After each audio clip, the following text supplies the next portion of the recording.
now watching I Shot Him 6 Times YouTube horror movie channel. I shot him 6 times.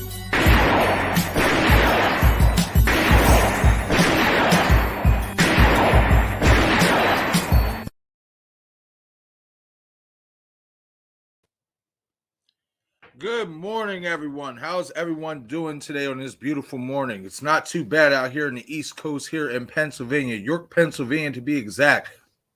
I don't know how many degrees it is outside. Oh, well, looking at it now, it's 46 degrees. It's not a bad 46 degrees. I just stepped outside not too long ago, and it's pretty chill out this morning. Very nice morning indeed. But once again, everybody, as you all know, this is I Shot Him 6 Times YouTube horror movie podcast. This is episode 4 of the podcast, my live streaming podcast that I started last week. And in today's episode, we are going to be doing a new cast character breakdown of all the new cast members of Scream 6. Now, I will say, I did leave out the one character, Brooks. There's not enough on that guy to really, talk about. You don't see him in the trailers. This is the black guy character that is in the cast list, but you don't see him in any of the trailers, etc., which leads me to believe that character is not going to be too heavily involved. So the characters that we are going to be focusing on is the ones that we see in the trailer, the main ones that we know about, like Henry Czerny, Devin Nakota, Jack Champion, Dermot Mulroney, Samara Weaving, so on and so forth, Josh Segarra, all that. We're going to be doing a full character breakdown in this episode. Now, I did do a video when the cast list officially was announced and the real characters' names of the cast was revealed. I gave my opinion on what I thought these characters, would be in the film, but my feelings about these characters have changed over the course of the last few weeks. So that's why I decided to do this live stream and to talk about it, because these new cast of characters in Scream 6 are very, very interesting. And I think, in my opinion at least, this new cast might be the most interesting cast of the entire franchise in terms of the sequel. Like, I think this movie, these cast members, these characters have a really good chance to have a major impact on the way this film plays out, which is a lot more than you can say for a lot of past sequels in the Scream franchise. Like, the only characters along the way that I'd like to think that fans picked up on and really gravitated towards in the sequels was maybe, Jill Roberts, Kirby Reed, Jennifer Jolie, those characters, and Joel from Scream 2. Outside of that, none of the cast, like the new cast in the sequels in the Scream franchise, has really ever consistently stood out. Like, a lot of these characters have just kind of been like, oh, at some point they're going to die. They really have no real impact on the film whatsoever.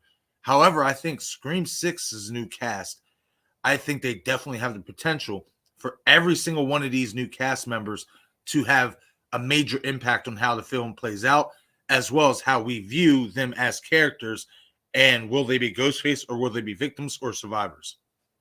So before we get into the conversation here, let me check out you guys' comments. I see I have 16 comments here. We have 5 people in the chat. We were up to 7.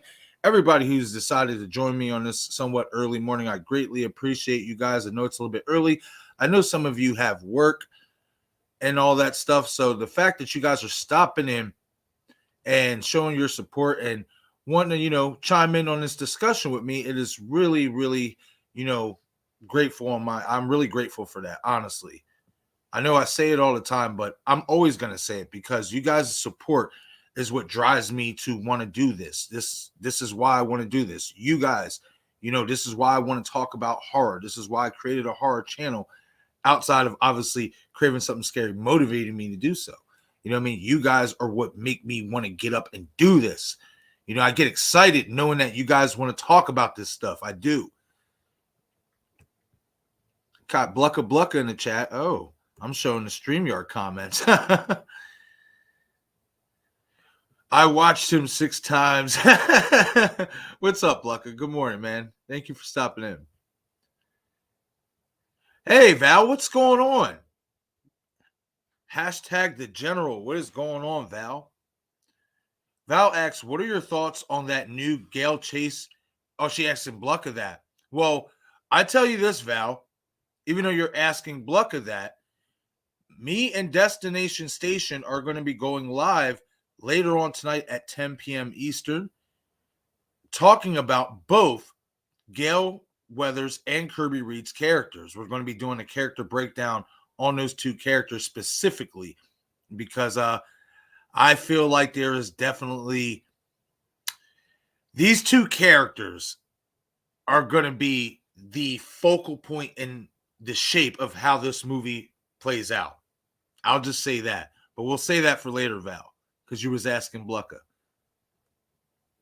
But always great to see you, Val. And another thing I do want to say to my moderators like Val, like Bob from Hunting for Entertainment, like Eric from Bearded Entertainment, like Denisha Lane, etc., so on and so forth. All my moderators, I am going to be creating my own group page for us on Instagram, so be on the lookout for that. I'm actually going to get that done today because I do want to, keep up with you guys and be a little bit more better at that and letting you guys know when I am going live, as well as if, at any point in time you guys can stop in, maybe I can get you guys here on the channel and on the stream as well. So I will be creating that. So be on the lookout for that later. I'm going to say probably around afternoonish, about 3 or 4, I should have that out. It's going to be a busy day today. I got this stream going on. I got the late night stream going on. I got a video I'm going to do. I got that Instagram, group page to make. I want to be able, if I have enough time, to make a new piece of Scream merch to drop before the movie comes out. If I can get to that, it would be really, really cool, really great, because I have a couple of ideas that I think you guys might like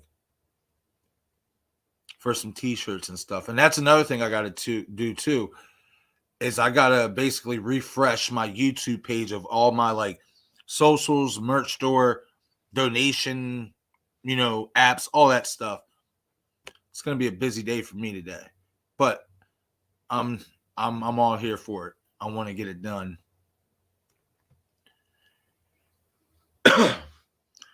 Blucka says, don't know why they feel the need to strip down every sequence till all. Wait, let me reread that. Don't know why they feel the need to strip down every sequence till all we're missing is the final 5 seconds of it. I mean, that's just trailers, man. That's how they do. They give you the majority. They give you 75 to 80% of the dinner. And then I'll put it this way. They give you basically 100% of the dinner, but they save the dessert. That's how I feel with that. So, and of course the dessert is, the actual, reveal. Is Gale going to die? Is she going to live? Whatever. And all that stuff. So, but I get what you're saying for sure. I miss the old days with trailers when they would I always point to this.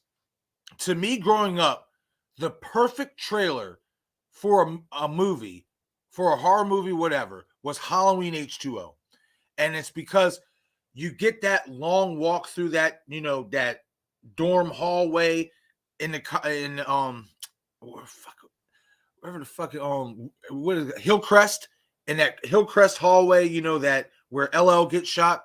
And the trailer for that, you get that long walk, you get the curtains blowing, you see the leaves blowing underneath, you hear the, the Halloween, that ding, ding, or whatever and stuff in the background.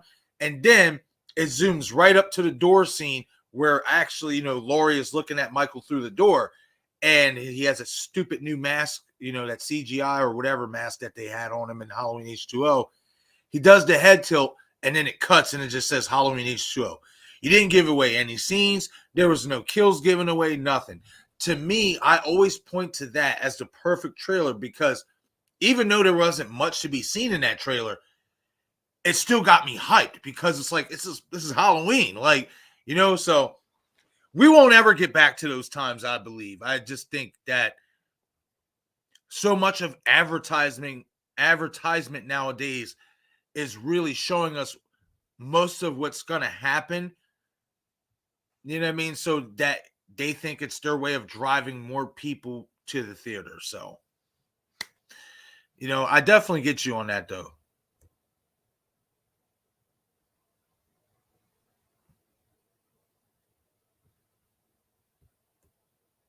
Let's get to some more of these comments. ISH6XS. What's going on, ISH6XS? Thank you for stopping in this morning. I greatly appreciate it. Good to see you.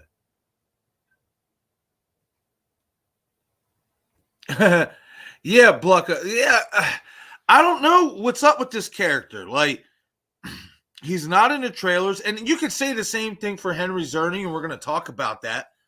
But you just don't know anything really about this character. At least with Henry Czerny, we kind of have somewhat of an idea on what his character is going to be based on his character name. We don't get that with Brooks. Now, could that be a reason? I mean, maybe this guy's a killer? I don't think so. I don't know. I just think that the Brooks character is just going to be a throwaway character. I don't think he's even going to matter.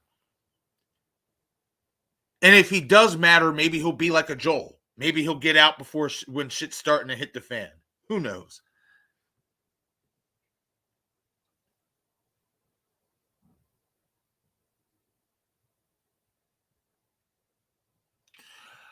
Oh, hold on. Okay, so now I'm seeing what you're saying, Blucka. I didn't catch that at first, but now I see what you're saying. So you think that Brooks is the guy who gets thrown through the bookcase. Okay. That's interesting. That's really interesting. I'm going to be honest. I don't know. I'm not saying that it's not him because you don't really get a definitive shot. I don't think it is, though. Hold on. You know what? See, now, damn it, Blucka, you're going to make me look this up. You're going to make me look up the one trailer that has Gale and, the guy's answering the phone because you can see his one hand. You'll be able to tell if, that's Brooks or not. Going to make me look this shit up, man. Yeah, I don't know. But that's interesting theory that you have, that you think that he basically throws himself through the bookshelf, which would imply that you believe he's involved. So, interesting. Very, very interesting. I'm going to have to take a look at that because I'm going to be honest, I don't think that's Brooks. I mean, that's just on, the glance, that I got. But I'll have to obviously go back and take a look because just like I talked about in my Kirby Reed theory video yesterday, on that wall, I definitely missed that little side piece that looks like a piece of graffiti that kind of looks like Kirby Reed's face. So obviously we'll have to go back and look at the trailer and see that part where Gale's, sitting on her computer and the guy answers the phone and he says it's for you. I'm going to have to look at that and see if I can see his other hand and see if he's, light-skinned or dark-skinned. Because as we know, Brooks is dark-skinned. He's more on a darker, he's got more darker skin. He's not like me that you can, kind of tell there's some lightness. You know what I mean?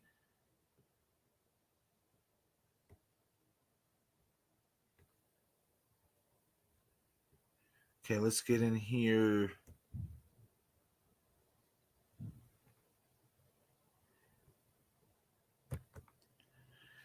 Blucka says, hopefully by the end of Scream 6, we have a character built up. LOL. I'm feeling like there will be no character development because they plan to just switch back to Stu versus Sid for Scream 7. I disagree. I actually think we're going to get really good character development in this film. I'm confident. I know that may not say much given what we got in Scream 5, but I'm very confident that we're going to get better character development for that.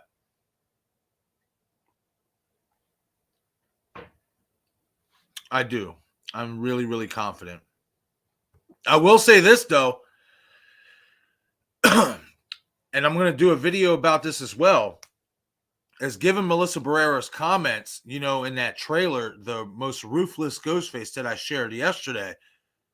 She said that basically Ghostface is like, he's just killing people, just it's senseless killing. Basically, that's what I took from what she said. And I think that's basically is the exact type of dialogue that she used.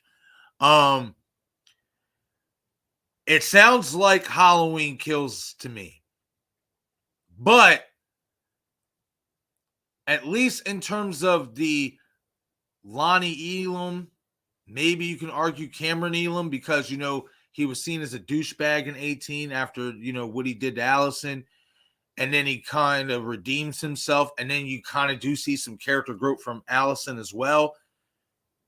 I mean, they had some character development a little bit in Halloween Kills. So I do think it's going to mirror Halloween Kills in a lot of, you know, in a lot of ways, especially the brutality and the senseless killing. But I'm very hopeful that we're going to get some really good character development, especially with the whole shrine and Samantha seeing, you know, her dad's mask and all that stuff. And yeah, I think it's going to be a little bit better this time around. Hey, what's going on, Bob? Pull this up here. Bob and Blucker are having a conversation, but I'm still going to pull this up. Say what's up to my buddy Bob from Hunting for Entertainment. I hope you're having a great morning, my friend. Interesting, Blucker. I won't read them. I just get nervous. It'll be spoiled. Yeah, see, and that's another thing, too. And that's, in all honesty, why, like, I'm, like kind of keeping you away from these type of live streams, Bob, even though you're obviously here in the chat and you're listening to my thoughts and all that stuff. I know with certain things you don't want to talk about because you don't want to be spoiled and all that stuff. You know what I mean? So I try to respect that, but I'm not going to lie. On my end, it's just all this shit is too juicy to not talk about. You know what I mean? Like, but in all honesty, I think those leaks and all that stuff that came out, and I said it on my first live stream back, and I'm going to say it here now. I think what those leaks were multiple scenes that could have been used for the movie that won't be used. Or that ending scene that supposedly got leaked, that was one of the ending scenes they had in mind, and subsequently it won't be the one they use in 6. And Radio Silence has kind of came out and said something like, basically they're still tweaking the ending, kind of like David Gordon Green said with Halloween Ends. You can kind of get scared with that, but at least kind of gives you some alleviation knowing that, okay, if they're still tweaking that ending, if you unfortunately got spoiled by that leak, then maybe what you saw isn't what's going to really happen. So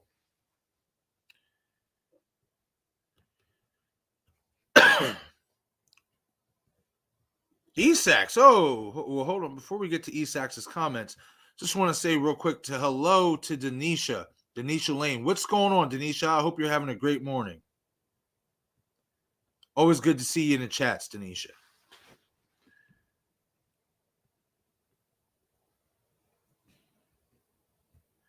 Okay, so ESAC says, movie does not come out until the 30th of March here in Denmark.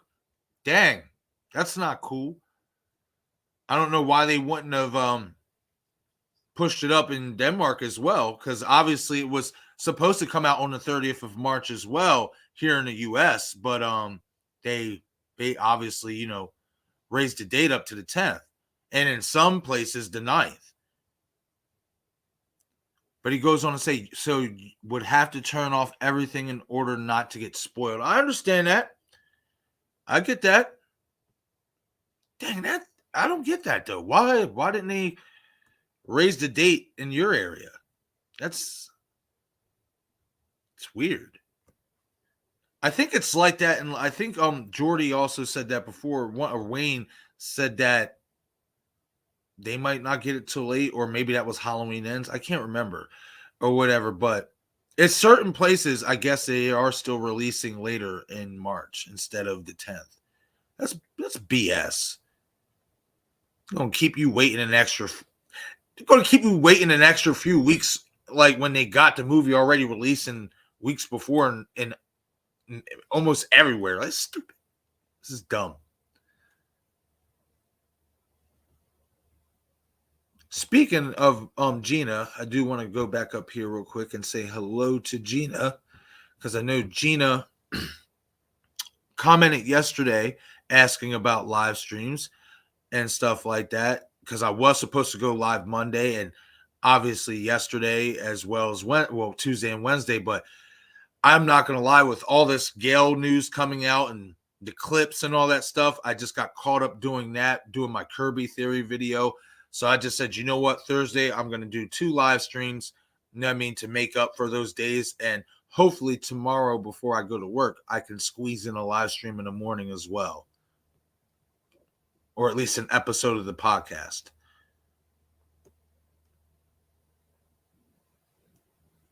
But hey, Gina, I hope you're having a great morning. And thank you for checking up on me yesterday. I greatly appreciate that. Oh, it's a scream, baby. What's going on? Thank you for stopping in. A lot of the trailer for this film, I feel, was altered or not even going to be in the movie. I agree. There are so many scenes like in the trailer. There are so many scenes in the trailer that you can tell it's edited. For example, the ladder scene. The ladder scene is definitely, to me, from what I caught, maybe arguably the most edited piece of footage that we have gotten so far in these trailers. Because in one instance, you see Devin Dakota on the ladder, and Ghostface seems to be tilting the ladder over. But then in another shot, you see Mindy on the ladder, and it looks like Devin Dakota's character kind of gets killed off to the side, suspiciously enough. And then you see Ghostface turn their attention to Mindy in the ladder, and then jab the knife into the edge of the windowsill, and then proceed to do whatever, but it cuts. But you definitely do see a lot of edited scenes in the trailer. Obviously, the Jenna Ortega scene, 1 minute she seems like she's about to slip and fall, and she's giving that look to Samantha that everybody, including myself, kind of was like, oh no, you know what I mean? Like, oh, they're hinting at something here. And then you get another scene where you see her straight up dangling, and she looks scared as shit. So, yeah, absolutely. I definitely do think that a lot of the stuff that we got in the trailers as well was altered. I agree with that.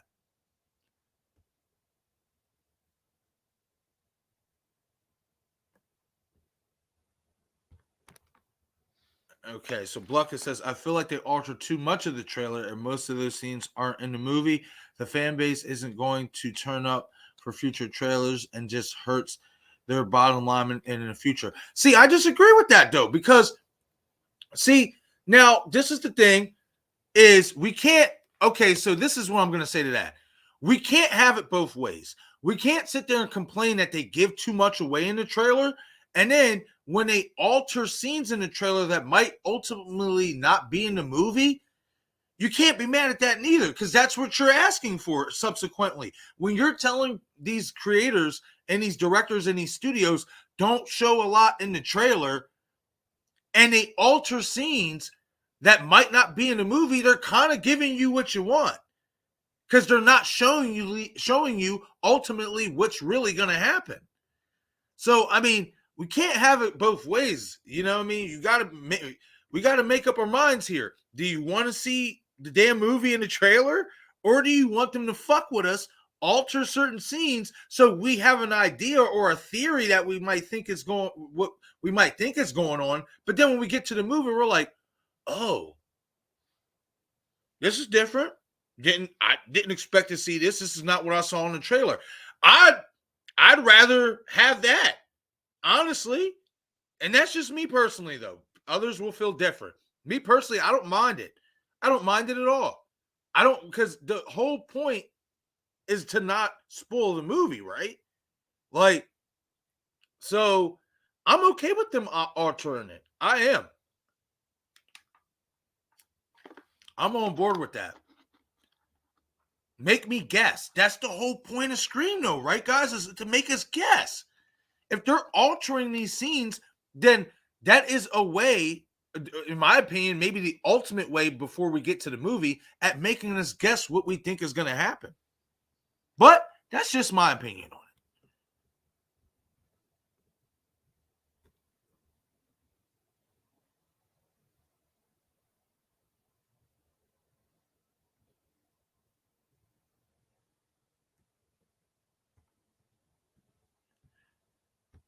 See, and that's what Blucker was saying a couple of minutes ago. It's a Scream, baby. Blucker said that basically he thinks Brooks throws himself through the bookcase. And I personally, like I said, I don't know if that is him. It could be. I'm going to have to go back and really look at it. But I honestly didn't think it was him.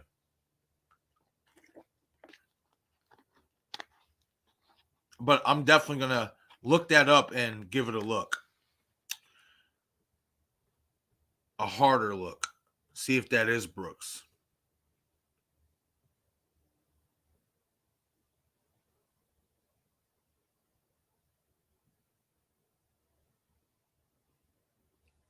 Oh, okay. Got you.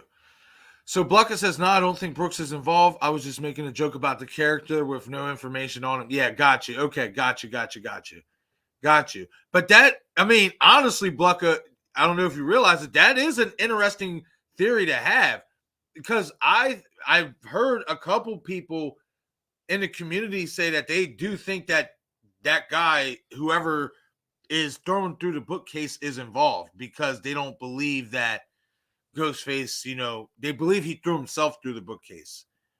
Kind of like you said in the joke. There's people who believe that. So if it was a theory, it wasn't a bad one to have.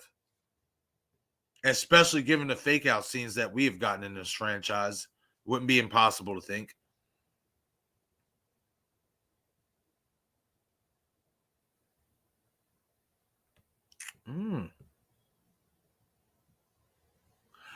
See, now that would be interesting. It's a Scream Baby, because It's a Scream Baby says he's like the role of her publicist in Scream 4. Maybe he's her co-host in the show. He could be a Joel character. Maybe. What if he's Joel's son?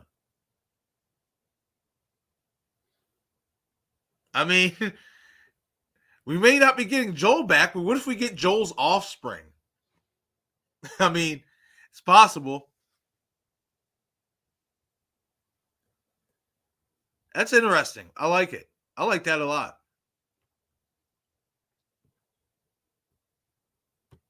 I agree, Bob. I agree. Honey for Entertainment says, I just hope that the gore plays into the story and isn't just there to be more gory just to push the envelope. I agree with that. The gore has to, I feel like the gore and the violence in general has to play into the story. The reason why this Ghostface is aggressive, or even so much more aggressive than any other Ghostface that we've seen, that's them hyping the movie, obviously. That's what they're saying. But if this Ghostface is supposed to be more ruthless and more violent than ever before, then it definitely has to play into the story. It does. I mean, I get the whole senseless killing. There's going to be some kills that's just, for fun, whatever, and stuff. But the majority of it, especially when it comes to the characters being killed off, etc., I agree with that. I do. It definitely has to, play into the story, not just to say, hey, we're upping the ante and kind of going to homage Halloween Kills in that regard and make Ghostface meaner and tougher like they did with Michael in Halloween Kills. So I definitely full on support that statement. Yeah, I agree with this. It's a Scream Baby. I don't think Sam and Tara are the main focus of Ghostface. I think he's after Gale or has a vendetta against Gale. I agree. I agree. Yes. After, especially, they're making a Broadway musical about her book, Wrongly Accused. She has a new book, the Requel book. There's just too many things adding up here. You know, the Scream Shrine, you know, the Stab Shrine or whatever. Like, too many things are pointing to that definitely Gale is the main target. I feel like Samantha and Tara, and they kind of, I think Courtney Cox says this in her interview with Variety, and that's going to be part of my video later, is that she says that obviously Ghostface comes to New York. Gale's already in New York. It just so happens that now Samantha, Tara, Chad, and Mindy also show up to New York as well. So it's the way she worded it was kind of like it's a happy coincidence that Samantha and Tara just happen to show up when these new Ghostface killings start taking place. So I agree with that. Blucka says, I feel like we got two possible ending casts. Number one, Sam, Chad, Tara, and Gale, which is probably most people's list. Number two, Sam, Mindy, Josh, and Gale to do the exact opposite of what number two did with the boyfriend, Randy. I don't get that last part.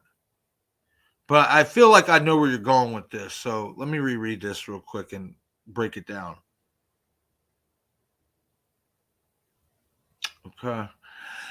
I agree with Josh Segarra's character, Danny Brackett. I agree that he might actually either survive or he's not going to be a Ghostface. I don't think he's going to be Ghostface. I think that Danny and Samantha slowly but surely are going to kind of like each other. Calm down. Yep, I knew that was going to happen. They're going to start barking. They hear something. It's okay, though.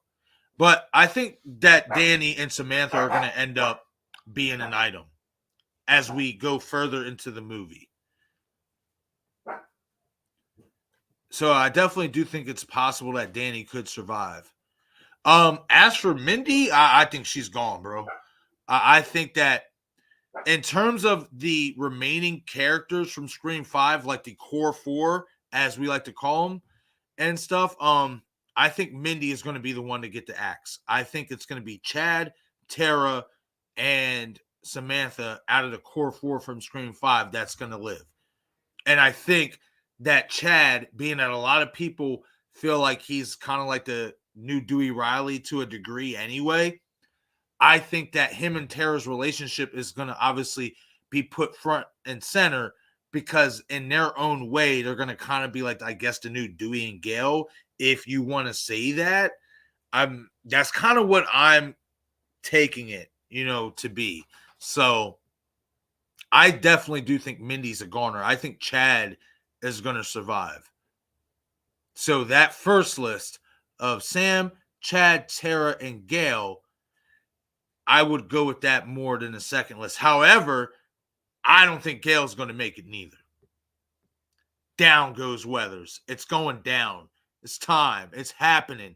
I'm telling you right now, she is going down. It's happening. My anthology theory seems like it is playing out in full effect, as Mrs. Loomis would say. In full effect, my anthology series is playing out for the OG3 characters, especially if Gale dies. Now, if Gale doesn't die, then it kind of throws a little monkey wrench, not 100% monkey wrench into my anthology theory for the OG3 returning to the, this new trilogy, but it does kind of hurt it a little bit, but not 100%. But everything seems like it's playing out the way that I envisioned this playing out months ago in terms of the old characters coming back and, to the new sequels. It's exciting. And let's really be honest here before we really get into the crux of this live stream and talk about these new characters and stuff like that. Let's really be honest here. How many more times can you keep this woman alive when she keeps doing the same shit? She keeps writing these books that is inspiring motherfuckers to put on that Ghostface costume and go out there and kill. Now, this new book is obviously about Samantha's story, about her being Billy Loomis's daughter and the events of what happened in Scream 5. How many more times can we keep bringing this character back when there's no character growth? We get the same thing out of Gale Weathers. We'll see little hints here of some character development and some change in the character, but ultimately we wind up at the same exact place that we started. It's all about Gale. She's the ultimate opportunist. She is, at the end of the day, going to focus on her trying to get that Pulitzer Prize and that fame that she so cravingly desires. Do you want to keep seeing that? Do you want to see that in the seventh film? You got to really ask yourself that question. For all the talk about that, they got to get different. They got to put their stamp on this. Do you really want to see them keep bringing back a character that has no real character growth? Her husband got killed because of this shit. And she still wrote a book about it when she said she wouldn't. The same old Gale Weathers. It's the same old song with this character. And for me, I think it's time to bite the blade. Because subsequently, and it's so funny that they had her say this line in Scream 5 to Sydney, that I should have never made that book about your mother. I started this, basically. She blamed herself. And now in the next movie, she's writing another book about these events. Like, there's nothing that's going to change with this character. The only thing that's going to change is if you kill her off. And I think it's time. Because subsequently, even though most likely somebody's going to want to put on a Ghostface costume and kill people because they want to, subsequently, it is her fault. Because she keeps inspiring it. She keeps throwing gasoline on the fire. So, time's up. Down goes Weathers, in my opinion. I think Gale is gone. I do. I think Gale is a goner. And a lot of people, and I'm going to mention this in my video later, but I'm going to say this here now too. A lot of people say, oh no, they're not going to kill her off, especially after showing that scene with Ghostface, holding the knife and it's like about right at the tip of her face. A lot of people were pointing to that as a sign that she won't get killed off. And I'm like, that don't mean a damn thing. Look what they did with Dewey. They didn't show you the final result of him getting gutted up, but you knew he was going to die. You knew he was going to die. I think the same thing with Gale. I think she's going to die. Down goes Weathers. Hashtag it.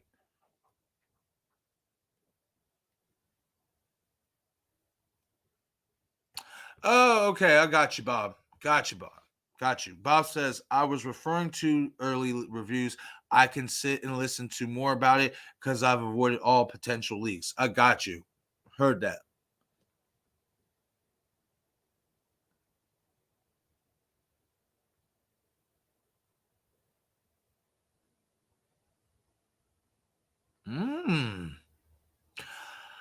I agree with this. It's a Scream baby. I do. And I actually am working on a video touching on why I believe this to be true as well. It's a Scream baby says, I also believe there was more to be seen or found out about what took place during Scream 5.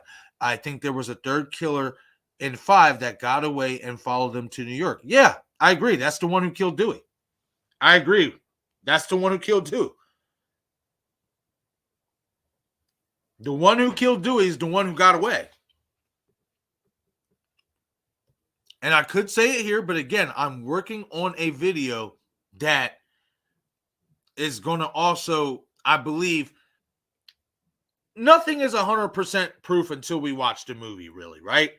But I think the signs are there that prove that there was a third killer in Scream 5, especially in the advertisement. That's all I'm going to say. And I'm not talking about the trailer advertisements. I'm talking about the Twitter advertisements from the official Scream Twitter account.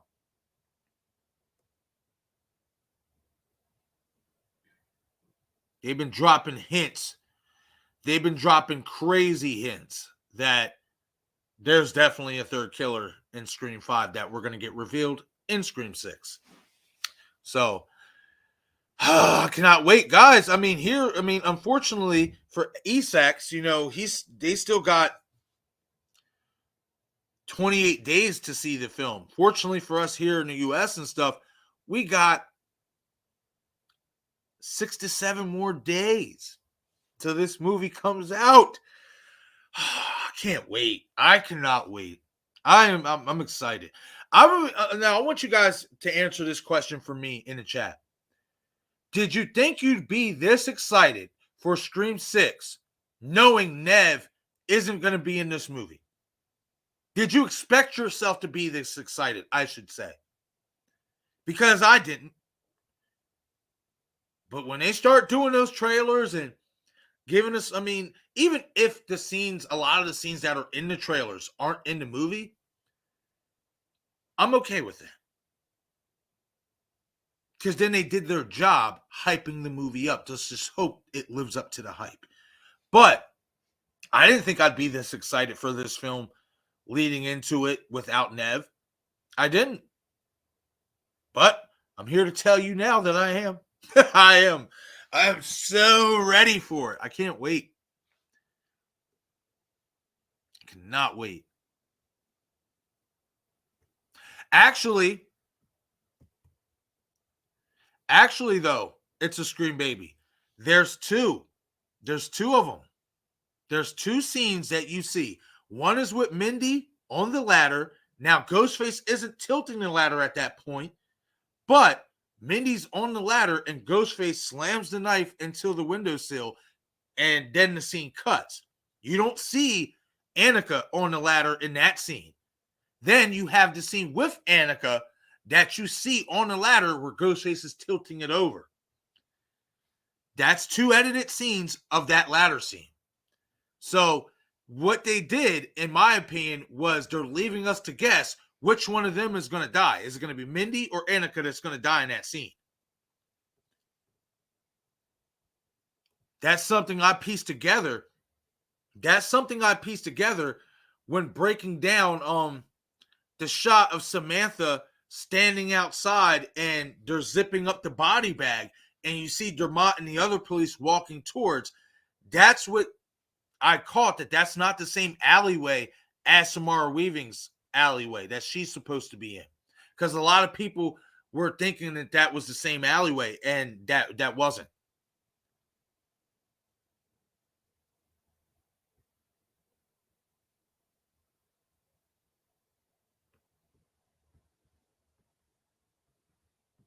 Okay, so let's get more down. I know I'm behind, guys, so I'm trying to catch up the best way I can before we really get down to the crux of the live stream and talk about these new characters. But I'm not going to lie. I like this little redirection that we kind of took here in this stream or whatever, kind of talking about what we feel about, these trailers and altering scenes and editing scenes. I love this conversation. Extra content. Let's go. We got Sarah Campbell in the chat. Hey, Sarah, thank you for stopping in. I hope you're having a great morning, girl. I got to hit you up as well, see if you want to, I'm making the stream today for the Scream 6 Glow Party that I did a poll about last week, and you are going to be invited, Sarah, so be on the lookout for that. Everybody who's going to be invited to that is going to be a group page on Instagram. I'm excited for that. a glow in the dark Scream 6 live stream party. I'm about it. Put together some trivia, put together some games or something that we can, have some fun with.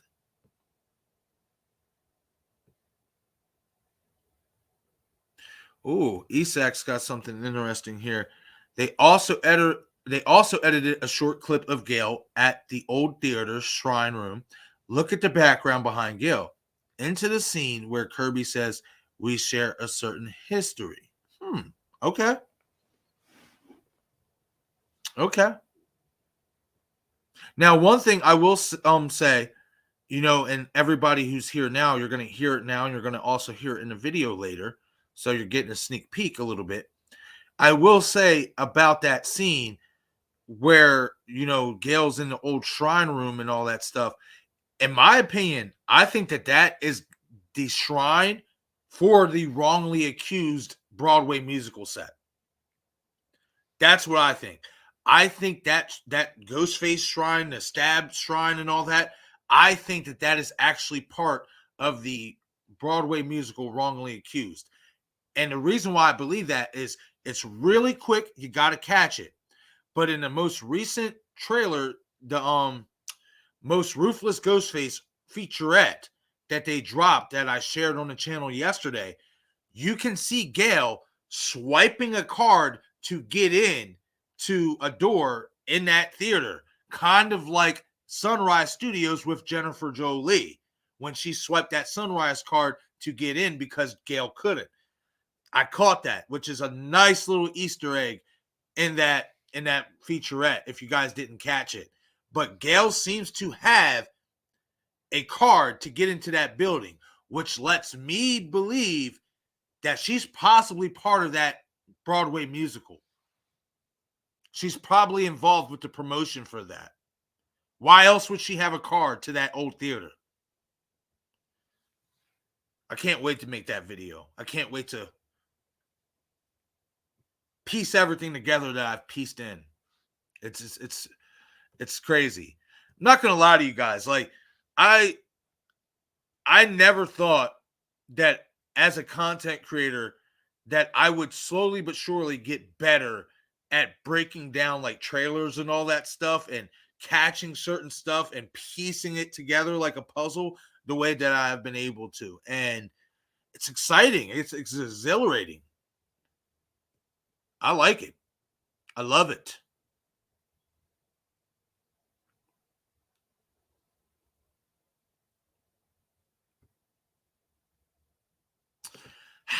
I know, Blucka. Well, we'll see before. Well, I'll say something after this, but you can't exclude Charlie, in my opinion, because Charlie was violent. But we'll get on that. But Blucka says, don't know how a Ghostface can be more violent than Sam, who stabbed her boyfriend 22 times, or Amber, who is stabby just to be stabby. Ugh. Giving her too much credit. Giving her too much credit, man. At some point, they all reach the same level of violence. I don't think Amber was all that violent. I don't. I honestly don't think that Amber did a lot of the shit that she claims that she did. I don't think it was Amber or Richie who killed Judy. That's just my opinion. I think it was Sam. Y'all already know how I feel about Sam. I don't see Amber as really that ruthless. I just don't. Now, Samantha, obviously, yeah. I think she stabbed Richie 27 times in total. I could be wrong, but she teed off. And yeah, but you can't exclude Charlie out of this conversation, man, because Charlie was ruthless. He was a ruthless Chivato. You may not like the reveal of Charlie. You may not like how basically you might feel it was easy for him to be manipulated by Jill, but there is no denying that he has to be up there in your conversation as one of the most ruthless, savage, violent ghost faces of all time. What he did to Olivia? Come on, man.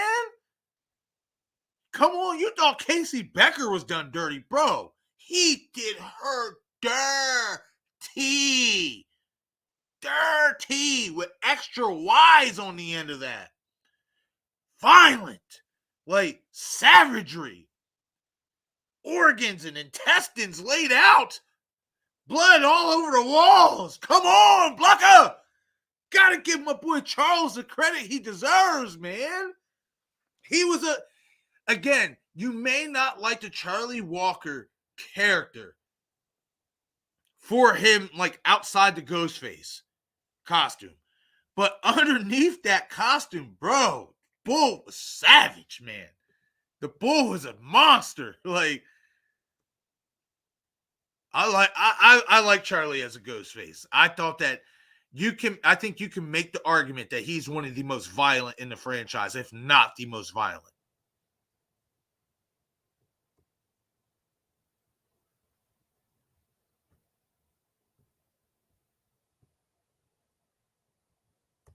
Hey, Melissa, what's going on? I hope you're having a great morning as we head into the afternoon time.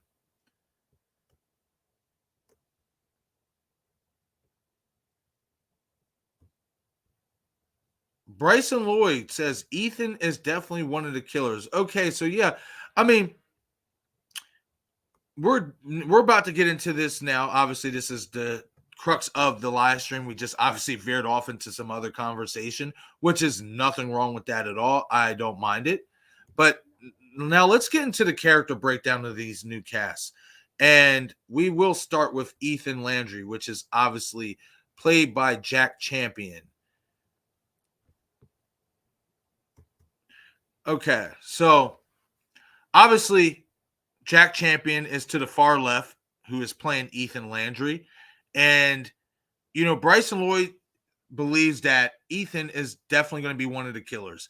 And I'd have to say that I would agree with Bryson. And the reason why is because the moment I saw his character pictures, you know, in leaked photos and in the trailer and all that stuff, he just gives me Stu Macher vibes, y'all. Like, he just does. Like, and another thing that stood out to me about Ethan Landry, about Jack Champion, is he's tall. Now, at least in my opinion, I definitely do think that the Ghostface with the cracked mask looks a lot more imposing. It looks a little bit bigger than normal Ghostface killers. Looks like they got some size on them. And if they are going to do what I believe they should do, which is make these Ghostface killers height, size, and all that a lot more believable, especially after the debacle we got with Amber, I definitely think he fits the build. He fits the frame. And also, the whole plaid. He's wearing plaid. That's a big thing in the Scream franchise for the killers, the male killers. If they're wearing plaid, you know they're a killer. So, could they break that trend in Scream 6? Absolutely. They could fuck around and break that trend. But I don't think they will. I agree with Bryson, and I think that Ethan is going to be revealed as one of the killers. Now, let's also talk about something else about Ethan Landry as well, about some rumors that have come out over the last few weeks. Now, and I did a video about this, so you guys can go back on the channel and, you know, take a look at it. But we know, at least to some degree, that it seems like Chad and Tara are going to be involved with each other. However, it is being rumored that Ethan likes Tara, and there's no confirmation on whether Tara likes him back or if there's something there. But basically, it's like a wild card situation. Kind of like, it seems like they're hinting at there might be a possible somewhat of a love triangle between Tara, Chad, and Ethan, which is reminiscent of Christina Carpenter, Christina Carpenter, which is obviously Tara and Samantha's mother, Sidney Prescott, and Billy Loomis. So there's some there's some backdrop on this character that I think we're going to find out in the film. I think that Ethan is going to be one of the roommates. I think he is going to be somebody who has a fascination with Tara. And maybe he's going to try to get Chad out of the way slowly but surely, which may lead into him being one of the killers. Now, I don't think that his like or fascination with Tara and wanting to be her boyfriend is going to be his motive for being Ghostface. I don't believe that at all.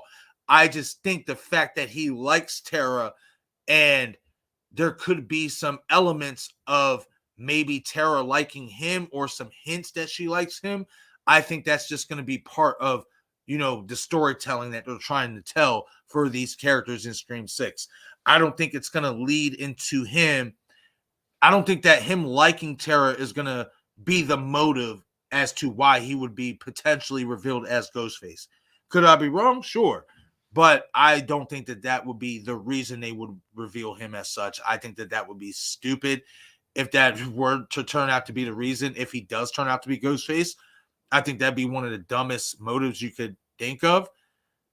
But hey, look at the motive that we got in Scream 5. I mean, wasn't the sexiest motive of all time, in my opinion. So they could definitely go with a cheesy motive again for any one of these killers that are revealed in Scream 6. But again, I definitely am on board with Bryson. I definitely do think that Ethan Landry will be revealed as one of the Ghostface killers in Scream 6. He just, something about the dude, man, and something like Craven Something Scary talked about in a video as well. Jack Champion followed Matthew Lillard on Twitter when he got the role of Ethan Landry in Scream 6. Something to keep in mind, because as we all know, Stu is one of the original killers. Matthew Lillard is one of the original killers. So why would Jack Champion feel the need to follow him, right? In my opinion, the reason why is to maybe get some knowledge off of him, get some hints off of, what the Stu Macher character was like. Maybe his character will be somewhat like that, not fully a depiction or an impersonation of Stu, but maybe certain elements and certain looks and the way he dresses and the way he acts in certain instances might remind us of the Stu Macher character. So again, I definitely am on board with this idea that Ethan Landry, Jack Champion's character, who is to the far left here, will be revealed as a Ghostface killer in Scream 6. But I'm going to hit the comment section real quick, and I want to know what you guys think about Ethan Landry. What are you guys' feelings on Ethan Landry? Do you guys believe he will be revealed as Ghostface in Scream 6? Or do you think that he will be a victim or a survivor? As well as let me know what you guys feel about those rumors that he has a fascination and a likeness for Tara Carpenter and that there could be some type of love triangle storyline between him, Chad, and Tara. I want to hear you guys' thoughts on this in the comment section.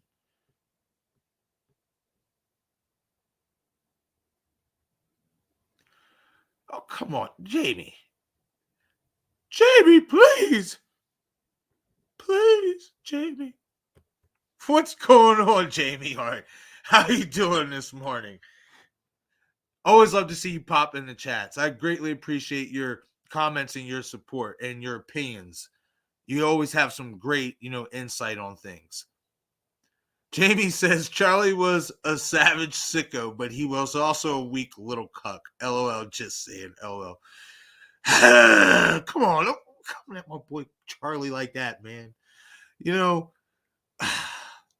He had some deficiencies, okay? We all do. But damn it, he was a great Ghostface. Loved him as Ghostface.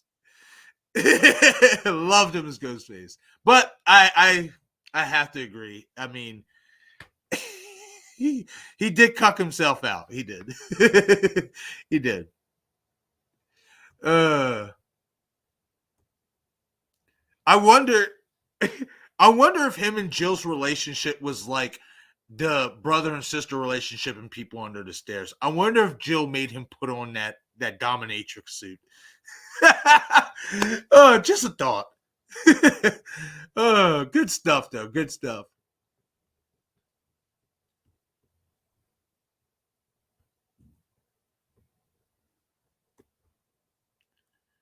Whoa. Whoa. Blucka. We going for it, Blucka. That's interesting. That is interesting. Oh, don't mind my speaker if you hear it in the back. It's dying. I forgot to turn it off. So it's gonna let you know battery is low. But Blucka Blucka says, I feel like Jack loving Chad would be better as we get a gay killer for once and show that no one is off limits as far as sexuality, race, and gender goes. I'm not against that idea.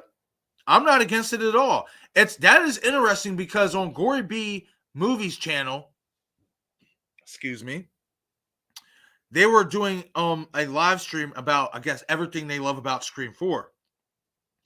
Everything, we love about Scream 4 and all that stuff. And she brought up the interesting topic about Robbie possibly actually being gay and stuff like that. And that he didn't just say that to save his own skin. He actually meant that he was gay. You know what I mean? And stuff, which, hey, it's nothing wrong with that, obviously, and stuff. And to have a gay killer, that would be a first. That would be a first in the Scream franchise, which is something that, we talked about, leading into this film, that Radio Silence has to do a lot of firsts. They have to break the mold and break away from Wes Craven's style of making a Scream movie. And this would be an intriguing way to do it. And also, and this is also why this could also make sense and play in terms of also realness and reality, is that, in my opinion, I think Mason Gooding is, if I'm not mistaken, he's bisexual, etc. I think he likes both men and women. So there have a real life aspect to it. If that would be the case of Jack Champion, basically his character being infatuated with Chad.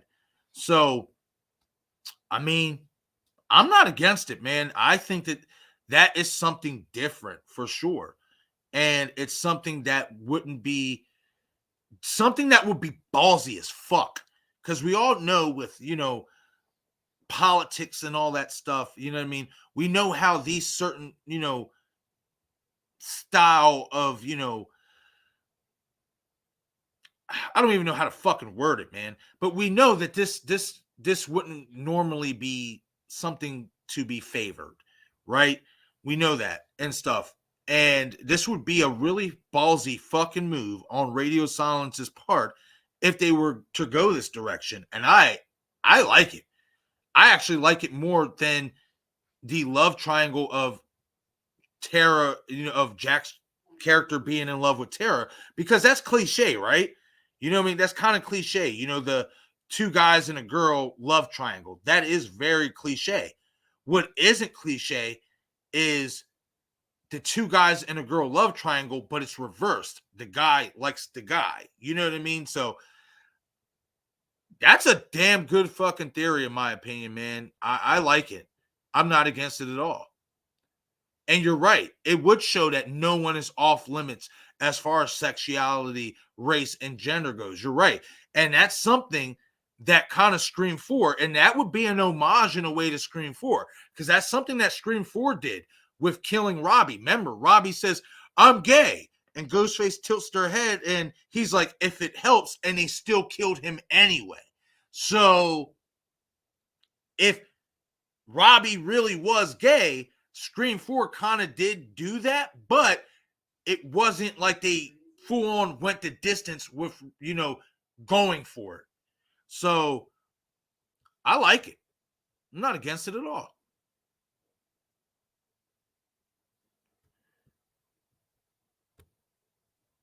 I like that, man. That's really that's a damn good theory in my opinion. It's different too. Like I said, it's not cliche.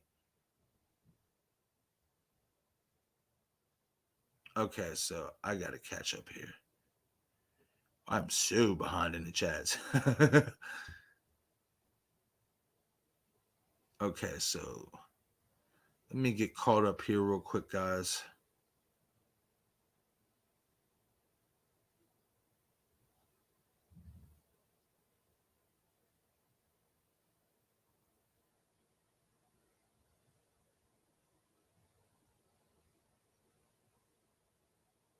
Okay, King Gore in the chat. What's going on? I'm so behind. They came in. King Gore came in at 10:58, and it is 11:18. Holy shit! Well, King Gore, if you're still here in the chat, I greatly appreciate you stopping in on this beautiful morning here on the stream, having a great time talking about some Scream 6, these new characters, and going through what I believe they will be, and will they be survivors? Ghostface, victims, all that good stuff. Again, I did do a video about this, but as we all know, over the course of times, your feelings will change, especially as the movie get closer. So that's why I wanted to do this live stream, because my feelings have definitely changed. Jamie, he is.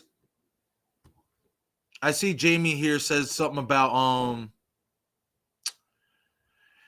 Jamie said something about Destination Station's 10-hour live stream on Saturday. He's still doing it. We talked last night because we're actually doing a live stream tonight. And he asked me if I was going to stop in his live stream on Saturday. So that's still a full go. Still a full go, Jamie. Goodness God, I can't talk at this point in time.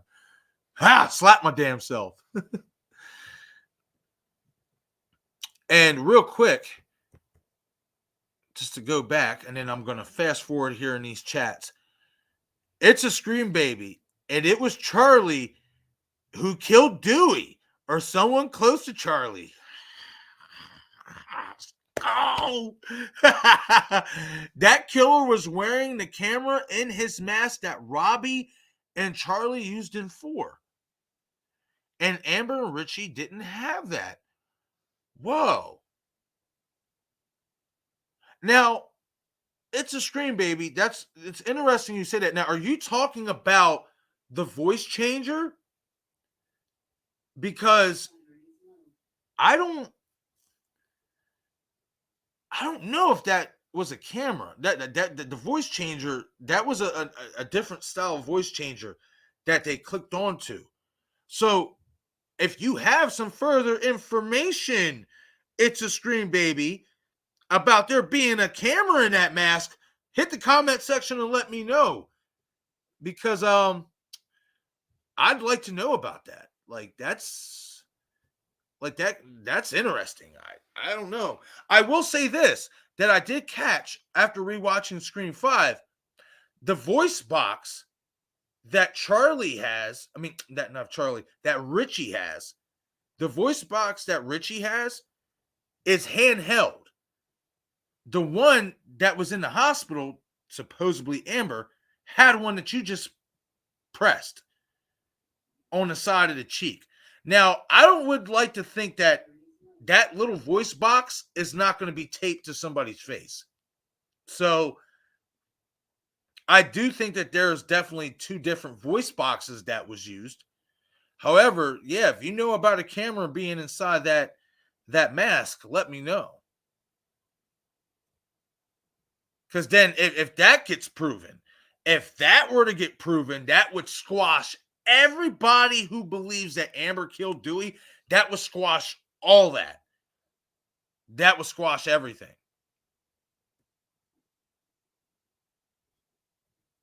All right, now I'm going to fast forward here further down into the chat so I can get caught up with you guys. Scott Walker, what's going on, buddy? Thank you for stopping in. We got 17 people here watching the stream. Guys, if you haven't done so already, please shoot this stream a like. It definitely helps out with the YouTube algorithm, and it helps out with the channel in general. I greatly appreciate it. My goal for the stream is to get over 30 likes. So if we can push this stream over 30 likes, it would be greatly, greatly appreciated. And the reason why I say that is because the more likes we get, the more this stream will funnel through the YouTube algorithm, and we'll get more people here in the community, newer viewers, newer subscribers. So it definitely helps out. Okay, so Scott Walker says, I don't believe a thing Kevin Williamson says Stu is alive and he's going to return. I think Kevin might be keeping him a surprise for Scream 7. Like I said, I don't believe a thing he says. Well, no, you can't believe him. This is the guy who admitted that he was going to bring Stu Macher back. He admitted that before. And then turns around and says, oh, no, Stu's dead. I think people just made that up because they seen Matthew show up in Scream 2 as a cameo. That I think that comment was a joke by him. I think he was being sarcastic. That's my opinion, though. And 2, full of shit. Bro, you're the one who said that you was going to bring him back. You even did a TV show with Kevin Bacon that took your script for Stu Macher in Scream 3 and used it for that TV show. Baloney. Stu is not dead. Baloney. I'm right there with you, Scott. It's all baloney. All baloney. Bologna. Everything the man says is Bologna. As it pertains to Stu Macher being dead, horse caca. It's not true. Stu's alive. And this is another thing you got to think of, right? Now, you can sit there and say, oh, well, the Easter eggs are just pointing to somebody who could be related to Stu or somebody who could be close to Stu that we don't know about. You can make that argument. I understand that. But we know for a fact that one of the filmmakers is a really big Stu Macher fan. Why would they go through all the trouble of dropping all these Easter eggs about Stu Macher potentially being alive, all to subsequently not bring him back?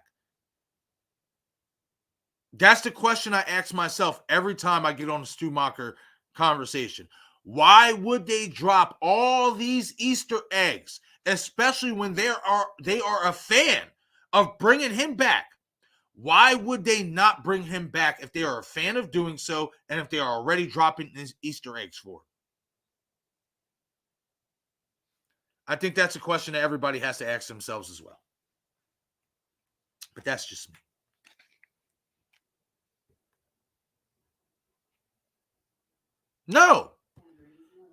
No, he's in on it, Scott. No, he's in on it. He's in on it. He knows what's going on. You got to keep in mind, Scott, he still is an executive producer in these films. He is. He may not be writing anything and he may not be front and center, but trust and believe he's giving them some insight, just like he did with Scream 5. But Scott Walker says, do you think Kevin Williamson will be mad if Radio Silence decides to bring back if Radio Silence decides to bring, I think he meant to say bring Stu back. Do you think they'll get his blessing? Do you think they'll get his permission? They already have his permission by dropping the Easter eggs.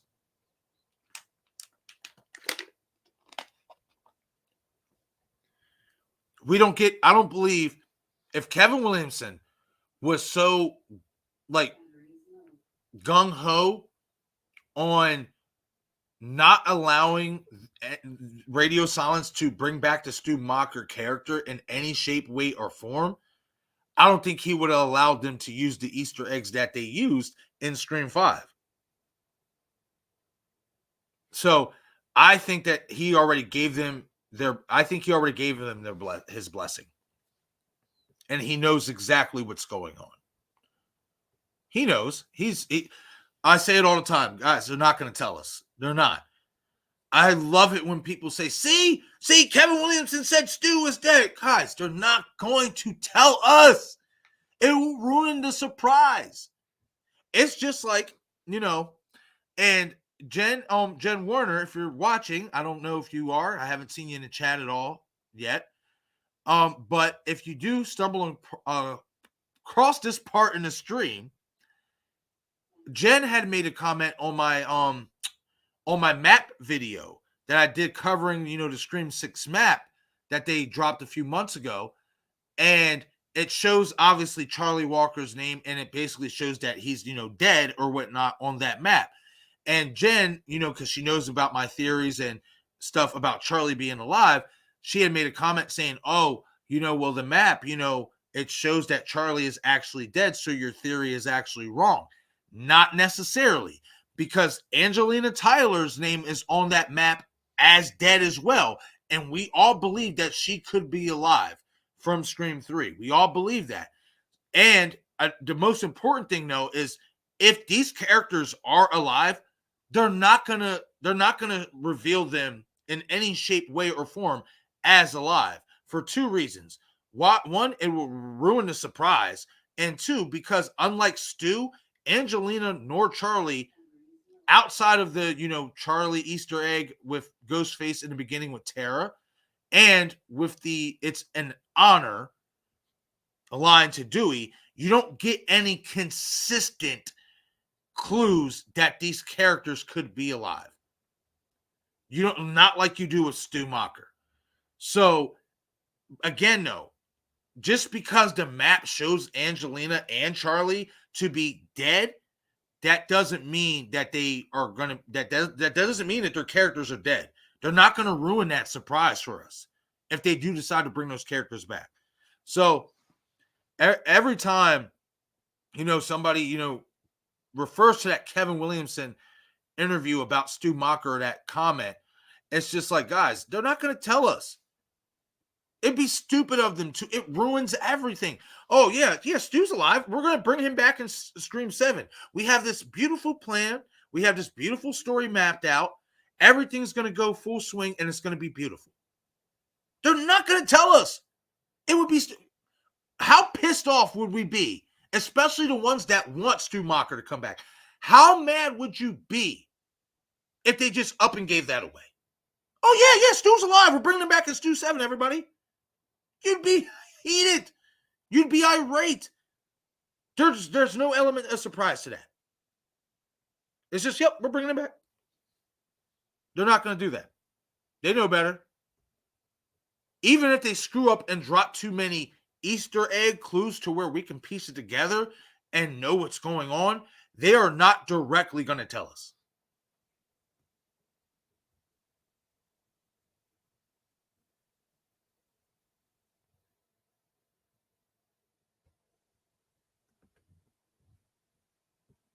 I mean, yeah, you guys.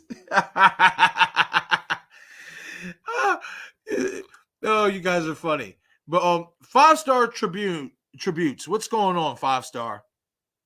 Thank you for stopping in. Yeah, 5-star is in the same boat as I am with this Charlie theory. He says, y'all got to realize, if this is Charlie, he only does it for someone. Or with someone. I mean, again, guys, I think Kirby, man, and we're going to talk about it later, when me and Destin go live later. I'm going to go full in depth, about it and stuff. But Kirby, I don't think you guys can rule her out. I think it's a very high chance that we could get revealed that Kirby was involved in Scream 4. That's all I'm going to say right now.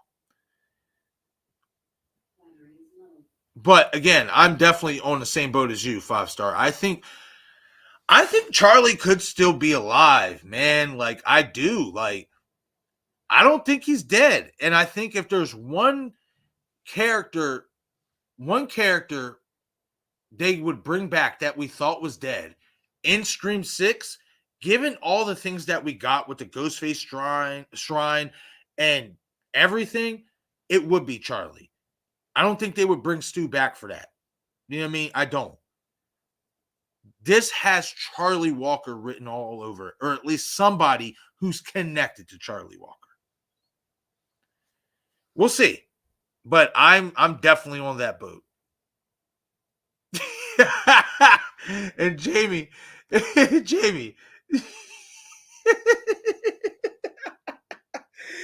Jamie, 5-star gets the cuck thing with Charlie. That's good. Damn, I'm gonna put it this way. So I'll ask you this, Jamie. I'll ask you this. If Charlie comes back in Scream 6, right? and he's, he's alive, and he's, behind a cracked mask or whatever. And he's the one who's like the honcho. He's in charge, right? You stop calling him a cuck. What if he's back and now he's redeemed himself? He's the man. He's the one who rules with the iron fist. He's the one who's cucking everybody. Do you still call him a cuck? I have to know. Oh, man.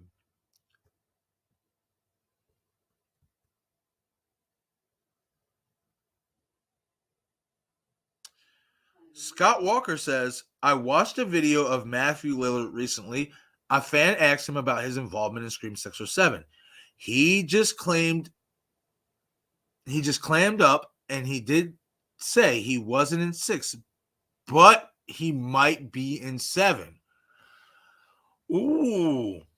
Do me a favor, Scott. Can you send me that video on Instagram? I would greatly appreciate that. Send me that video on Instagram. I would love to do a video about that.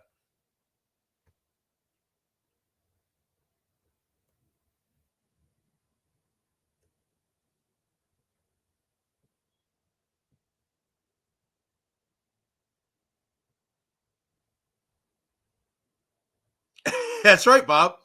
That's right. Hunting for Entertainment says Screams 2 to 4 didn't drop Stu references. 5 gave us what we all knew. That's right. That's right. That's right.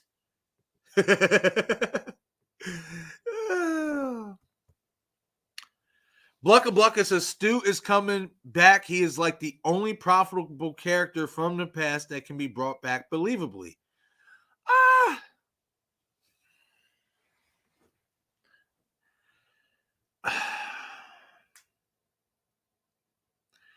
I agree with that. I mean, yeah, because definitely if you're talking about star power, Matthew is definitely a bigger star than, and it would be more believable than Emma Roberts, as Jill Roberts. Yeah, I'd have to say I agree with that. Because, Rory Culkin, he's an actor. He's a good actor, but he's not like an A-lister. So I agree with that. I do.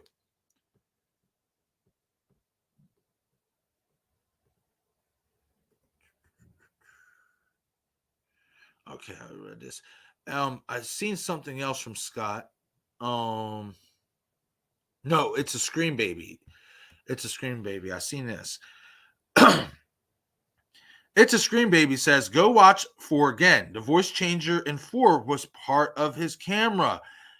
And it had the same red light. Watch Robbie turn it on in the school scene when they interview Sid. The killer also says it's an honor. Yeah. Oh, okay. So I'm definitely going to do that after this stream. It's a Scream Baby. I'm watching Scream 4 again right after this stream. And yeah. Man, don't go get me started up in this motherfucker. Oh, man. Bro, I'm telling you, if I see that red dot and that voice changer connected to that camera, I'm going off. Oh, man. I'm going to snap. In a good way, not in a bad way. Because I'm not going to lie to you, I never caught that. I never paid attention to that. I never did. That's a fantastic observation. It's a Scream Baby. That's amazing. I never caught that at all. So I am definitely going to check that out. Wow. Wow. I never thought of that. That's crazy. Mind fucking blown. Like, damn. Definitely going to check it out. 5-star tribute says 5 drop clues to Charlie more than Stu. I think it's about more of an even thing. You know what I mean? But they definitely did drop clues to Charlie that even I myself up until we got the footage of the Ghostface shrine and all that, even I overlooked that. I thought that they were just maybe, saying, kind of trying to pay homage to certain characters in the franchise. But when you really go back and watch Scream 5, those Charlie Easter eggs hold weight for 6. They definitely do.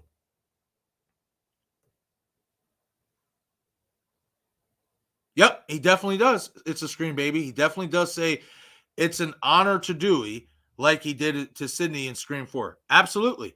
Yep. That's something else that I missed as well. And up until I started really like breaking it down, and I'm like, holy shit. Charlie did say that to Sydney. Holy shit. Charlie's name was mentioned at the beginning of Scream 5. Holy shit. We're getting a Ghostface shrine. Charlie is a massive Stab fan. It's the clues. The clues are there for Charlie. Anybody who says they aren't, I'm sorry, I'm not trying to be rude, but you're fucking delusional. They are definitely there for Charlie to make a return. Whether they pull the trigger or not, or just have somebody who's connected to him, cough, Kirby, cough, basically do the killing and he's not going to come back in Scream 6, you can't deny that the Charlie Easter eggs aren't there. They are there. And when you really watch Scream 5 again, they are front and center.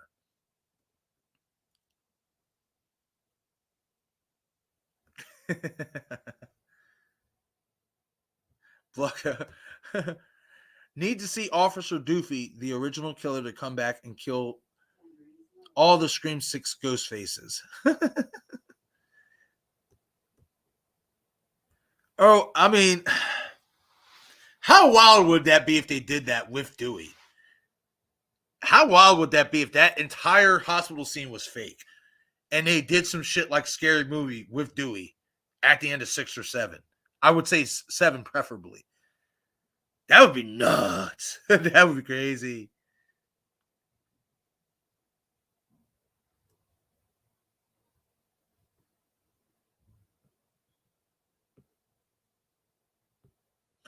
Okay, I'm going to read a couple more of these comments and then we're going to get back into these character breakdowns. We still have a ways to go. We're going to be here for a little bit.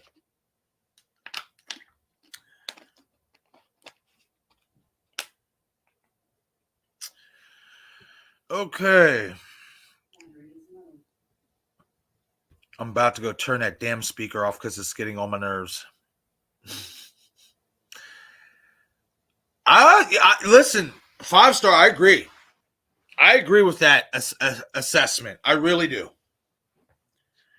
And I actually am planning on doing a video about it before the film drops, explaining why Stu and Charlie are actually a lot more alike than people give credit for.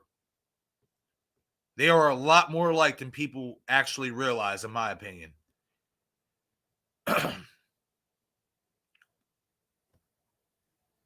Jamie Hart says, when you ask David Lynch to explain anything or give you hints about anything, he just looks at you and laughs. He won't answer. No definitive answer or clue. Hey. I feel like that's how it's supposed to be. Like, they're not going to tell us, directly. We'll find out. Whoa.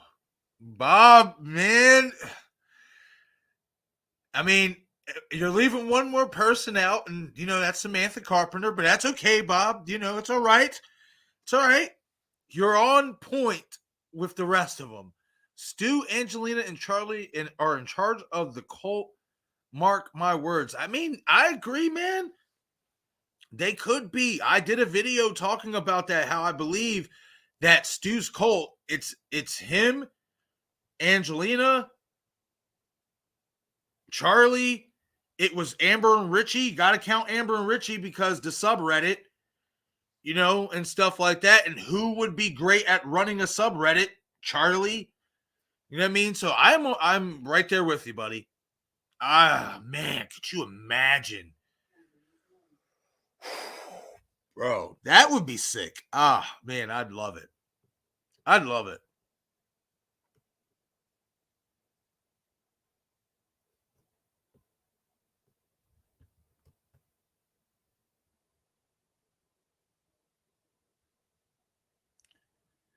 Jamie Hart says, even if we think we know better than the writer, we still are not the writers. We have no right to question his choices. LOL. He said no. I believe him. I disagree with that, especially when that said writer contradicts himself. You leave yourself open for that criticism when you openly contradict yourself, especially in terms of this situation with Kevin Williamson and Stu Macher. Like, in my opinion, and this is just my opinion, when you make a comment such as he did, when people know for a fact that your general plan was to bring that said character back, when you go on and try to say something completely different and try to diminish what those people heard with their own ears, you leave yourself open for that criticism and for that questioning. You can't sit there and say in one instance, yeah, I had this idea to bring Stu Macher back, so in canon, he is still alive. Canonically, he is still a live character because you had that idea to bring him back. But then turn around in the same sentence and say, oh no, that he's not alive, he's dead. I think people made that up because they seen Matthew do a cameo in Scream 2. You can't do that. I mean, you can, but then again, you're going to leave yourself open for criticism. Okay, give me a second, guys. I got to turn this damn speaker off.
All right, good. No more speaker yelling that the battery is low. Took care of that issue. Now, back to the issue at hand. All right, but yeah, I respect what you're saying, Jamie, but again, Kevin opened himself up for that criticism and that critique. He opened himself up for that. Don't say one thing and then say another. Be consistent with what you're saying and what you are telling the fans.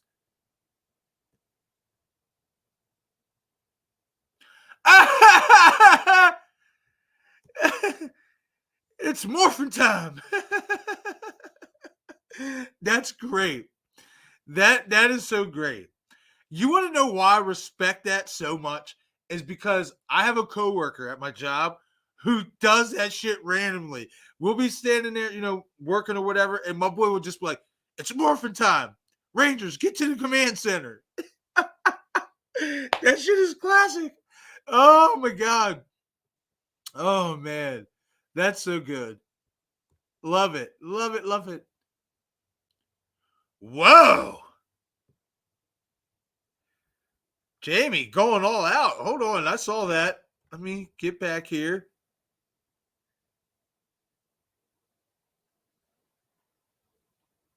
Okay, there it is. Okay, Jamie Hart says, if Charlie is in charge, it will turn me on. Holy shit. Well, brace yourself, Jamie. That's all I'm going to tell you. Brace yourself. Because, yeah, I think my boy is big bossing it this time. I do.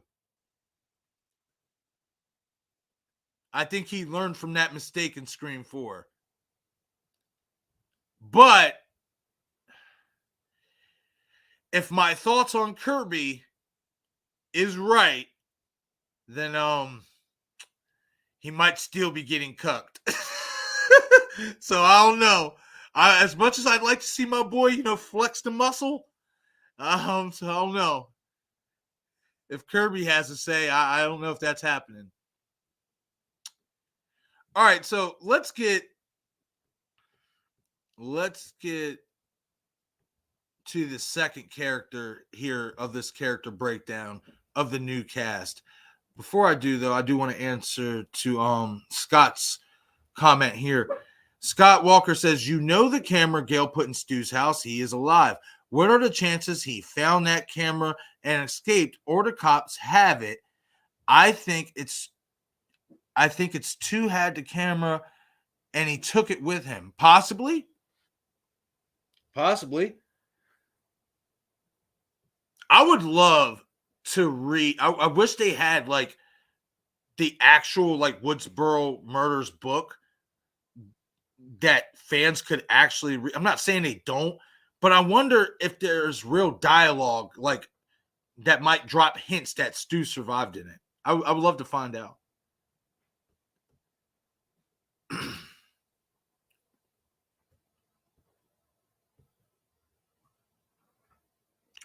Whoa. Real quick. Wow. It's a Scream Baby says Kincaid is in charge. Mark my words. Wow. It's not impossible. I've seen theories out there that people believe that Sidney and Kincaid are involved. I mean, they have kids now.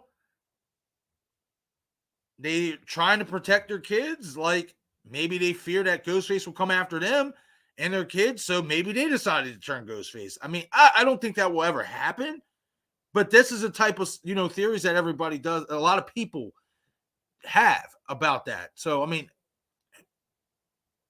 hey, I still say to this day that Kincaid was still very, very suspicious in Scream 3. Still very, very suspicious. Just the way he was like really obsessed with Sidney. Like, I don't know. Still kind of rubs me the wrong way. But if anything is revealed about Kincaid, we'll have to find out later.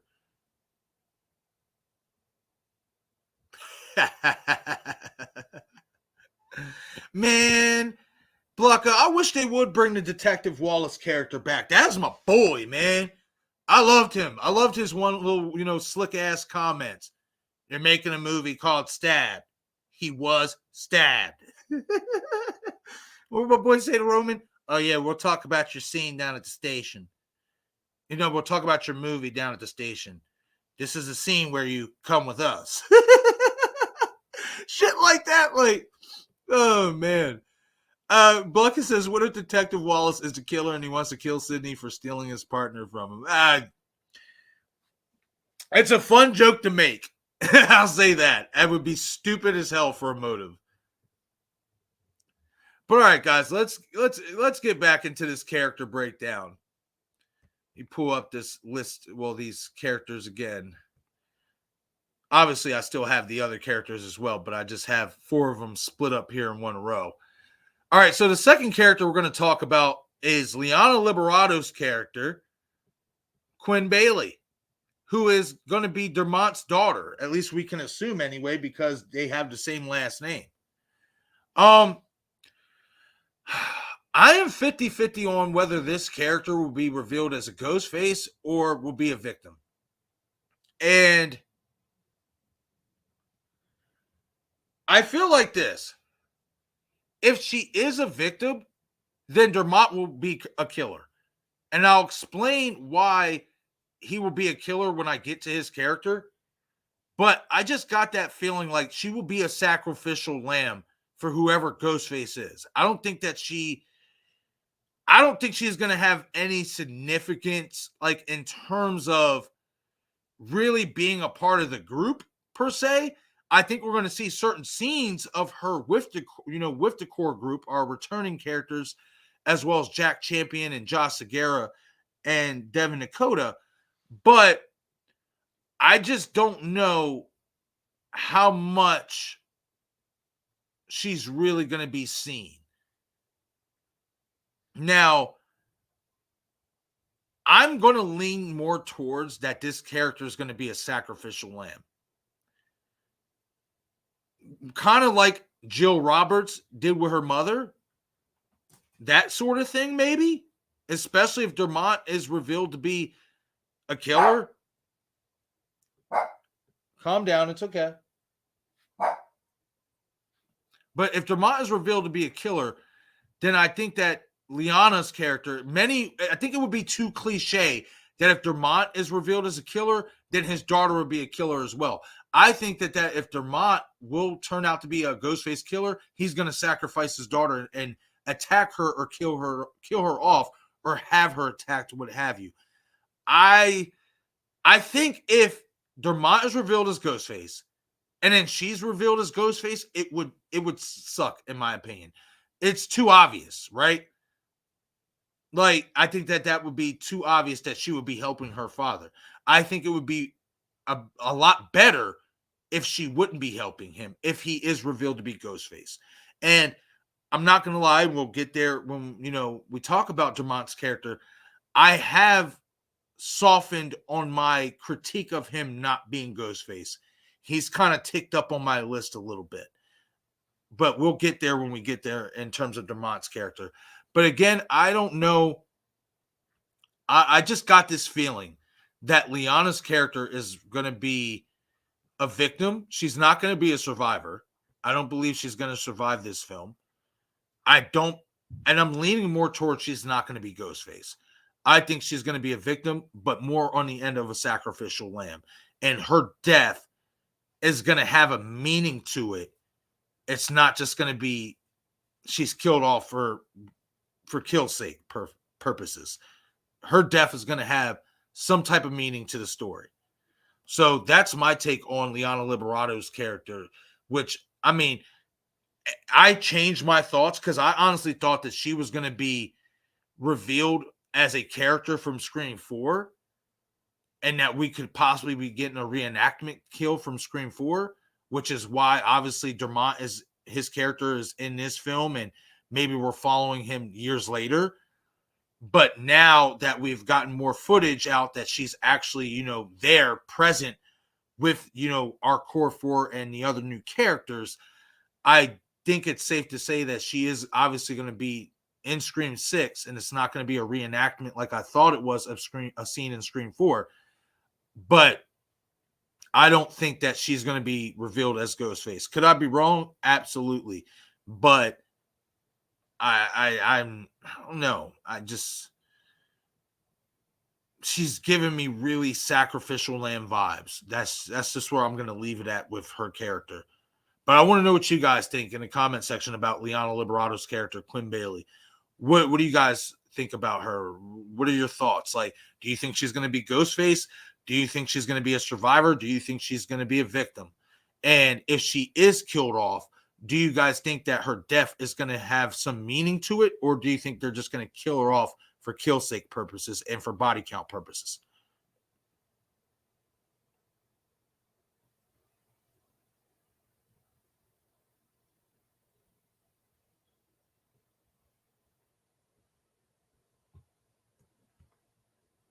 It's a Scream Baby saying, no, he's been involved for a while.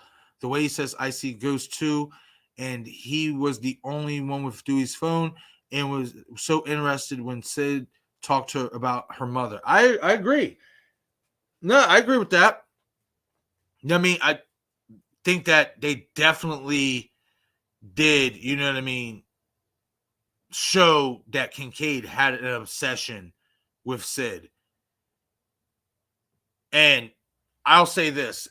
If you really watch Scream 3, if a writer, whether it be radio silence or not, if a director and a writer wanted to reveal Mark Kincaid as being involved since the events of Scream 3, you can make that case.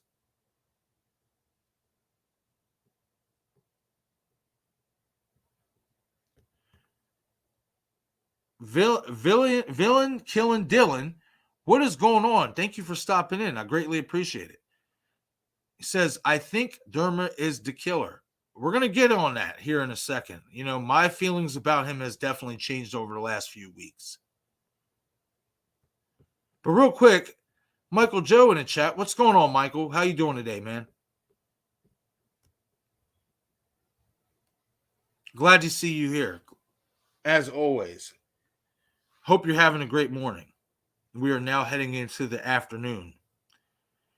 We still have 16 people watching the stream. Everybody, if you have not done so already, please shoot this stream a like. It definitely helps out with the channel and the algorithm a great deal. Again, my goal is to get this stream over 30 likes. So if we can get over 30 likes, I would be greatly appreciated for that. Again, it helps with the algorithm. It helps funnel this stream through the YouTube algorithm. So more people who are not subscribed to this channel might want to become subscribed after watching this stream. So definitely shoot that like button. It helps out a lot. And if you are a new viewer that happens to come across this channel and this stream, thank you for joining. And as well, be sure to shoot that notification icon so you get all the latest content updates and notifications to the channel. I agree, Bob, to some degree. I mean, I think that they will be.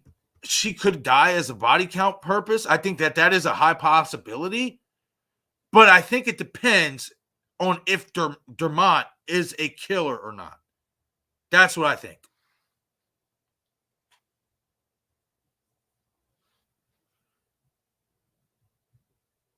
It all solely, in my opinion, depends on Dermot's character. Will he be revealed as Ghostface or not?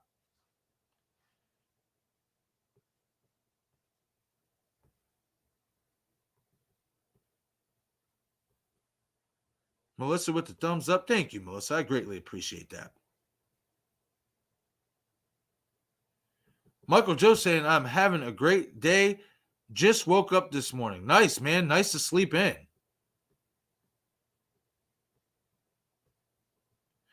I know, Jamie, but I call him Dermot. That's how it's spelled, and that's how I pronounce it.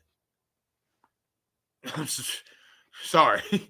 Like, it's got an O in it. It doesn't have an I. He's getting called Dermot. Simple. I'm sorry.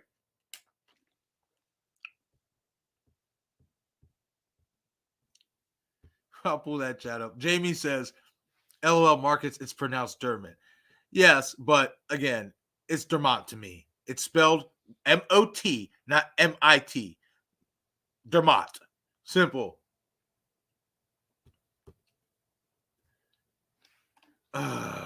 Okay.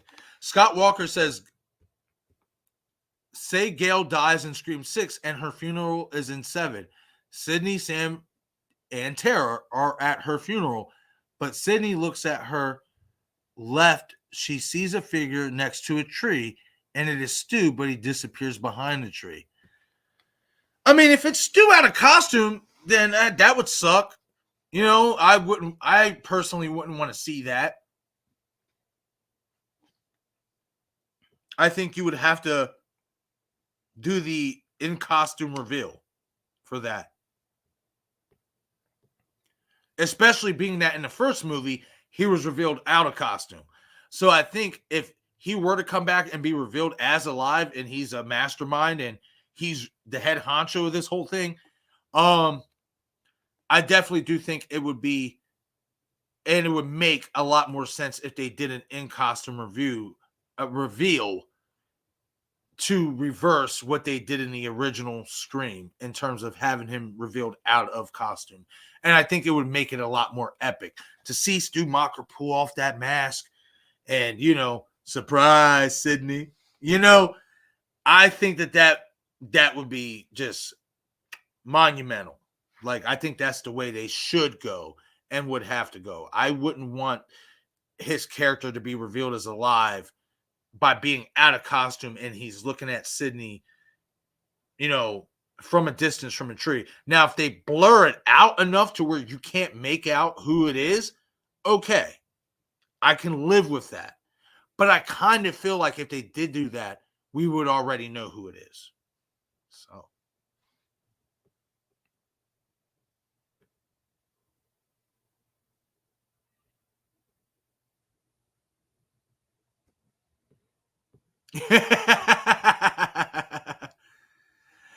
And then Bob says, I will stand by Marcus. It's Dermot, how it's spelled. I said, yeah, I'm sorry. I just, I can't help it. Jamie says, I realize it has an O, but I'm old and I've been around since he began acting. And I know it's pronounced Dermot from many a TV commercial back in the 90s. I get it, Jamie. I understand. But I can't help it, and I won't help it. To Marcus, he's Dermot. Oh man, good stuff. Good laughs.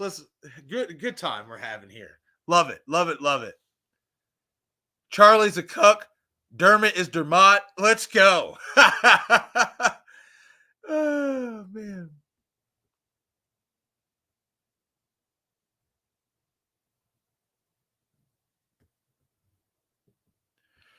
Oh, Michael Joe. I disagree with you, my friend. Michael Joe says Stu coming back looking like Jigsaw from the Punisher. He's never going to come back to the franchise. It's for the best. See, and that's where you messed up, my friend. Never say never.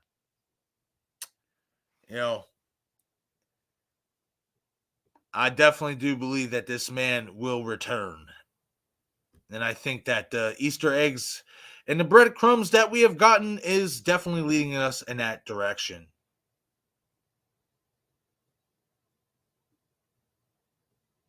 I mean, yeah. I mean, that would be nice if they did capitalize on that, have his face scarred up, I wouldn't be against that at all. Doesn't mean he's dead, though. You can have plenty of scars, not be dead.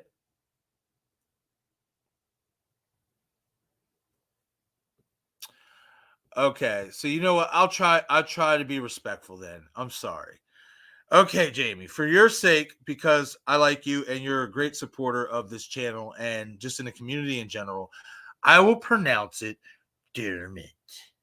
God, it just sounds so plain though, don't it? Like,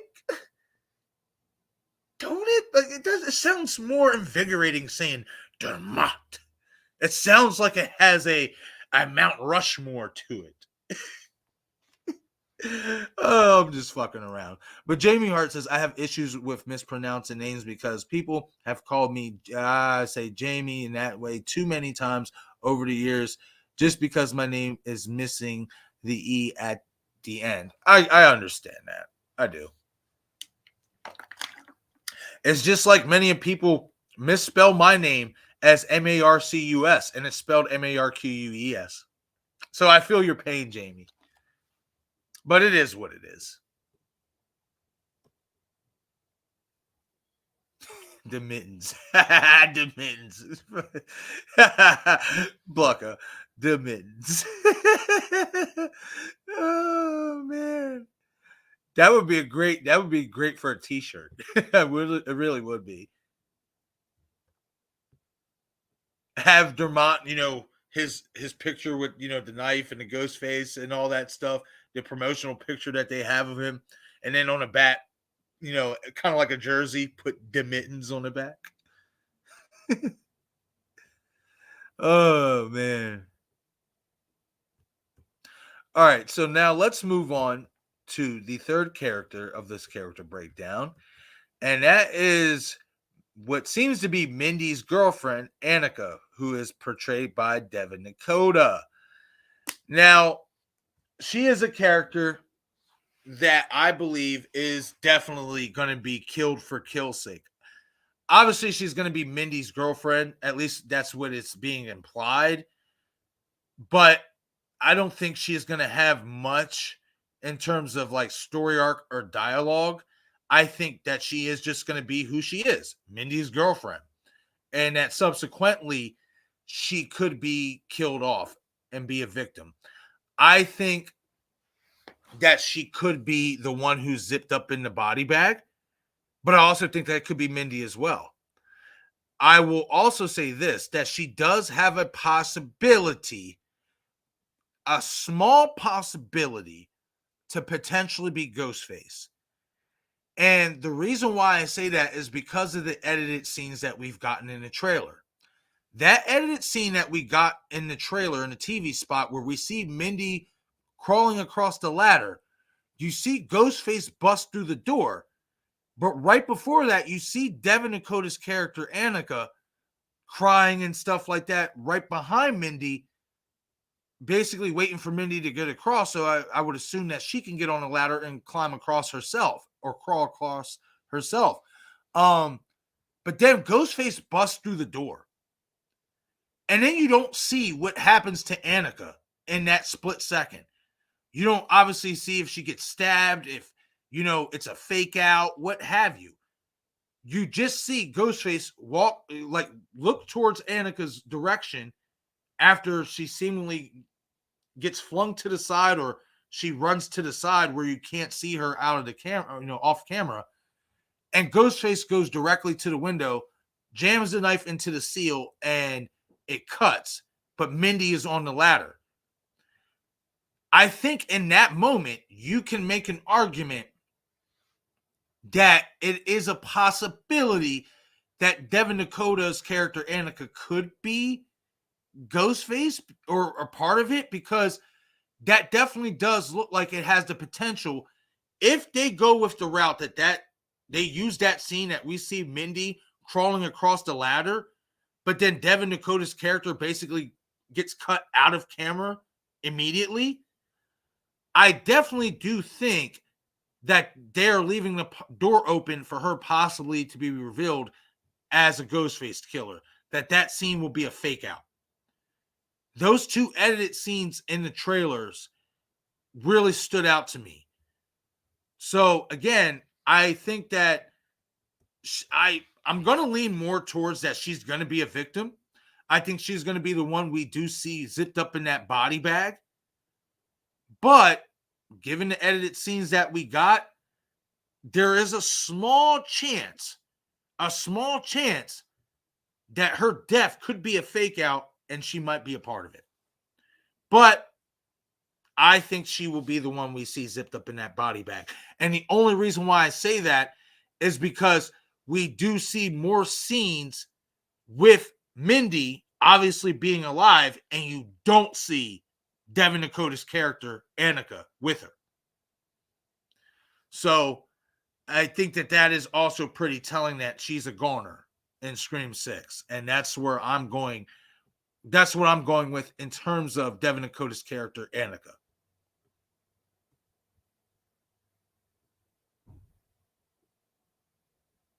Okay, so let's get to you guys' comments here. What do you guys feel about Devin Dakota's character? What do you guys think she'll be? Do you guys just think she's going to be Mindy's girlfriend who gets killed off? Or do you think that, given the edited scenes we've gotten in the trailer, that it is a possibility that her death could be a fake out and subsequently she could be revealed as Ghostface? I want to hear you guys' thoughts on Annika's character. As well as let me know that if you do think that she is going to be killed off, do you guys think she's the one who's in that body bag? I do. I definitely believe that.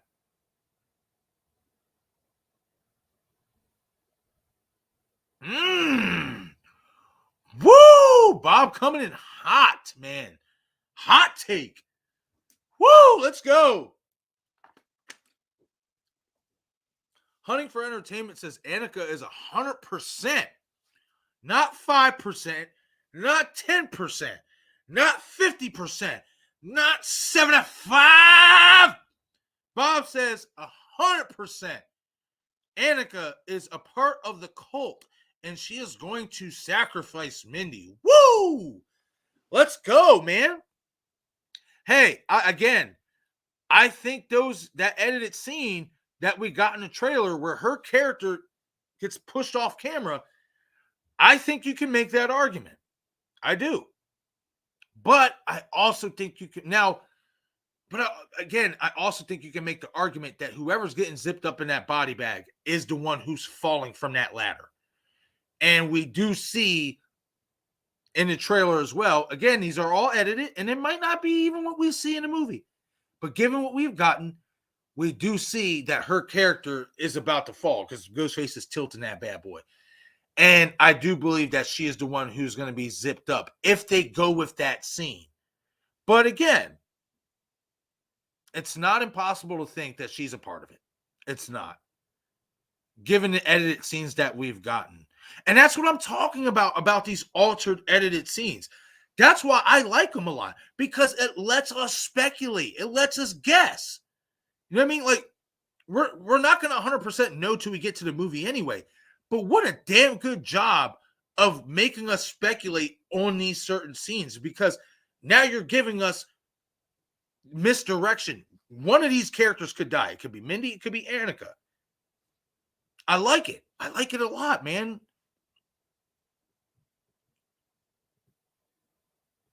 I really do. Michael Joe says, I don't care for Mindy. Oh, well, that's unfortunate. I like Mindy. I think she's going to die, but I like her.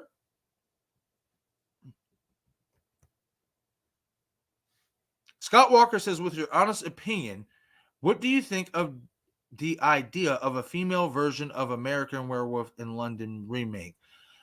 Well, I'm going to be honest with you, Scott. I mean, I never really got into the American Werewolf, like in London stuff. Like, I never really got into it. Maybe that's something I should start getting into. So I really can't give you an honest opinion or answer to that.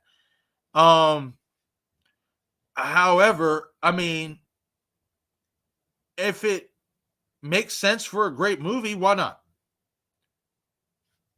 I'll have to see. I maybe would have to watch that movie to give you a better critique.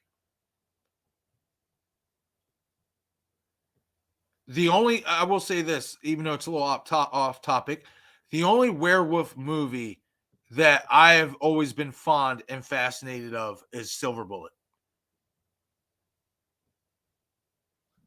Excuse me.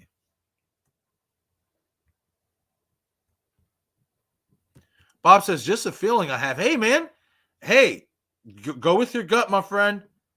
Go with your gut. If that's what your gut is telling you, go with it. You might be right.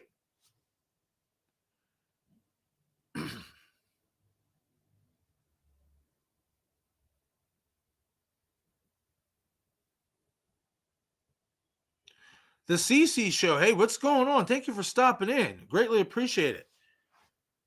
Appreciate your comment as well.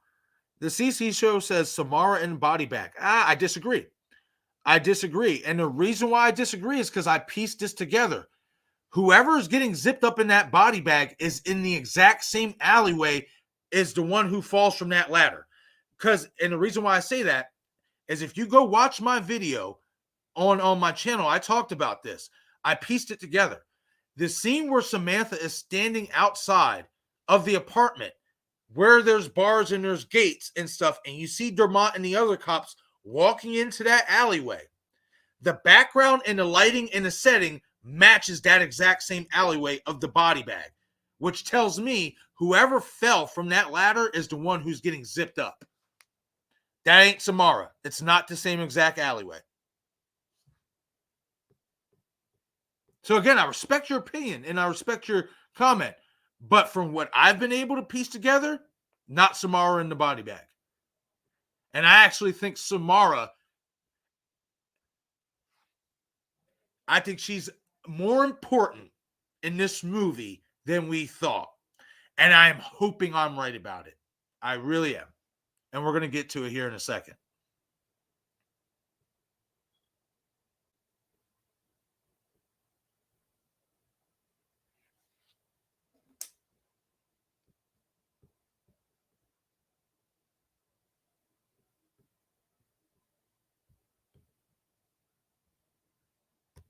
Scott Walker says that building you see Ghostface standing in front of is the exact same building from the 2002 Spider-Man film where Tobey Maguire and Kirsten Dunst did the upside down kiss scene. Holy shit.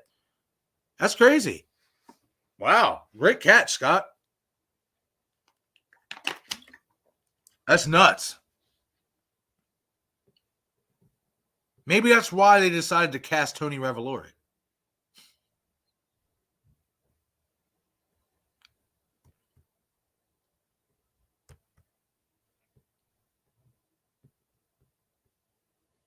Okay, so now we're going to move on to our last character on this list. Obviously, we have 4 more characters to talk about that we're going to dig into of the new cast.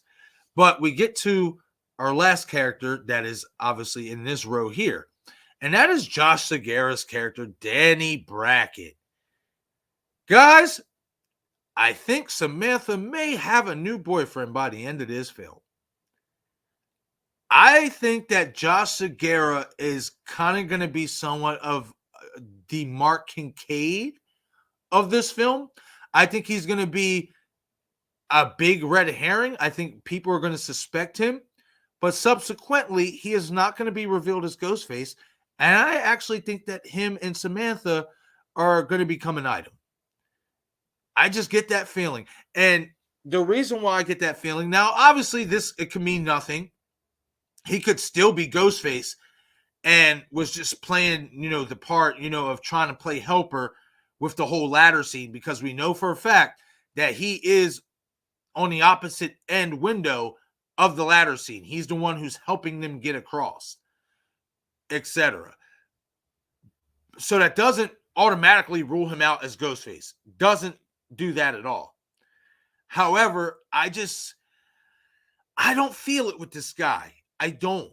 And maybe that will work against me. It's possible.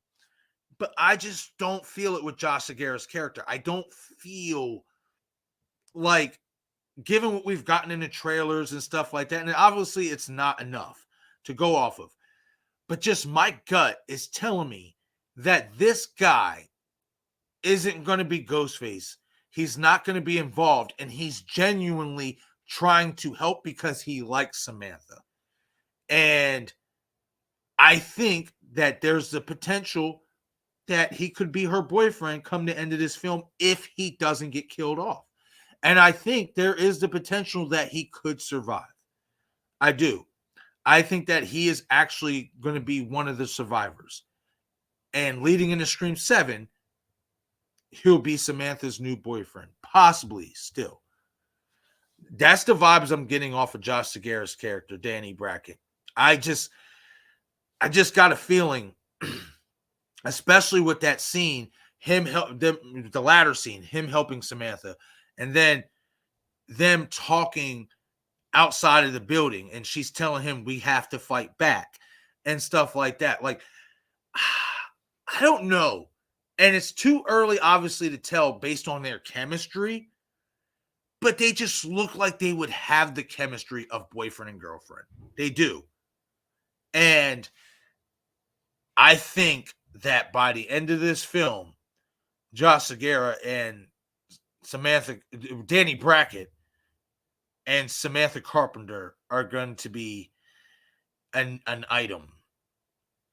If it's not revealed that Samantha is a Ghostface herself, I still think that possibility is very much on the table, but I've always said that it will be revealed in Scream 7, and I am sticking to that. I think it's a possibility it could be revealed in Scream 6, especially, given that Gale Weathers' character is being targeted heavily, and we know that Gale just made a book about Samantha Carpenter and the events from Scream 5, but I still don't believe that her reveal as Ghostface, if she is, will be revealed till Scream 7. So, again, I do think that Josh Segarra's character, Danny Brackett, has the potential to be a survivor, and he also has the potential to be Samantha Carpenter's new love interest. And I think that is something that we are slowly and surely going to see as the film goes on.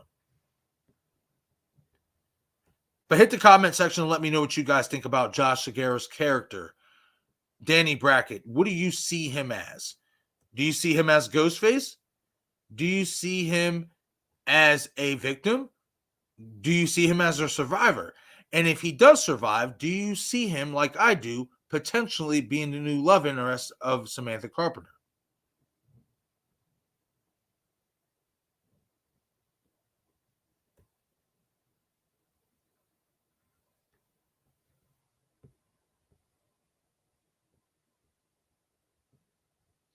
Melissa, you said you say Tony Moran? I don't believe I did. If I did, obviously that's my mistake because I'm talking about Tony Revolori, who played in Spider-Man as well, and the newer Spider-Mans. But if I did say Tony Moran or Tony Moran or whatever and stuff, I apologize because I meant Tony Revolori.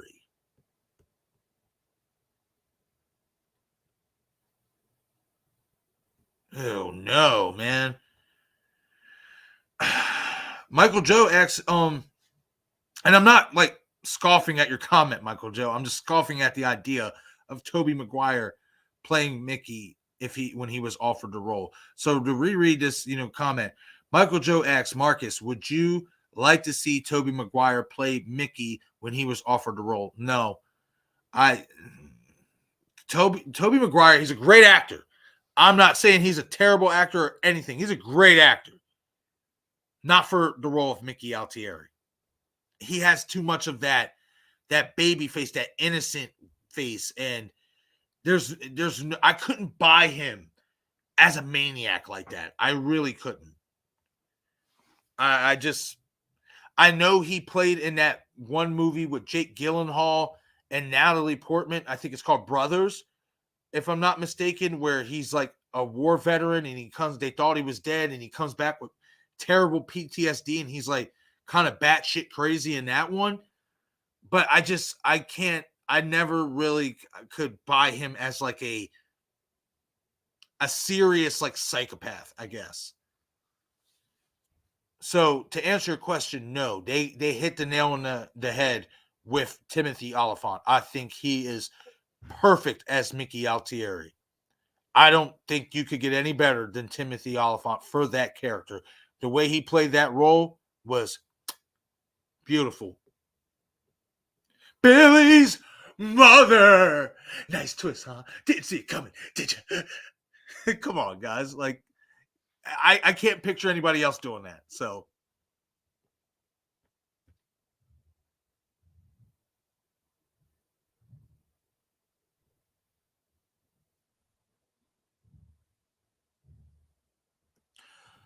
I agree, Bob, about Josh Segarra's character, Danny Brackett, he's going to be a massive red herring. Hold on, let me pull that up here because there we go. Yeah, I agree. He is going to be massively sus, though, the movie, but not Ghostface. I think so as well. I think he is going to be a massive red herring. There's going to be so many people that think his character is going to be the killer.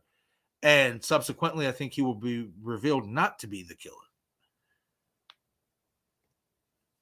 I think I definitely do think that him and Samantha are going to get together, though.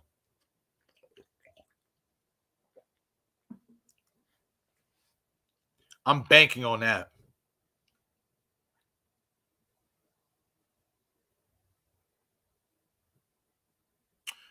Okay, so Scott, I got two comments here from you that I'm going to touch on real quickly before we move on to the next character breakdown. Scott Walker X, what do you think of the idea of the Ghostface cult kidnapping Sydney's kids? She gets a call from Ghostface, or maybe Stu does it, and he tells her to return to his house. See, I think if you would have Stu do it and say, "Oh, return to his house," I think it would be lackluster. It takes the surprise element away. I think it makes it entirely too direct that it's Stu Macher who's behind everything. I would rather it be set up as we really don't know if it's going to be Stu or not, and then we do get that surprise reveal that it is. I'm not against the Ghostface cult supposedly kidnapping Sydney's kids. I think that would obviously be a really good, clear-cut motive to lure her out and to lure Mark Kincaid out as well. I'm not against it. I just think that Sydney and Mark might be a little bit smarter than that. That maybe they would, leave their kids with somebody they felt is safe. But then again, maybe whoever they feel is safe leaving their kids with could be part of the Ghostface cult.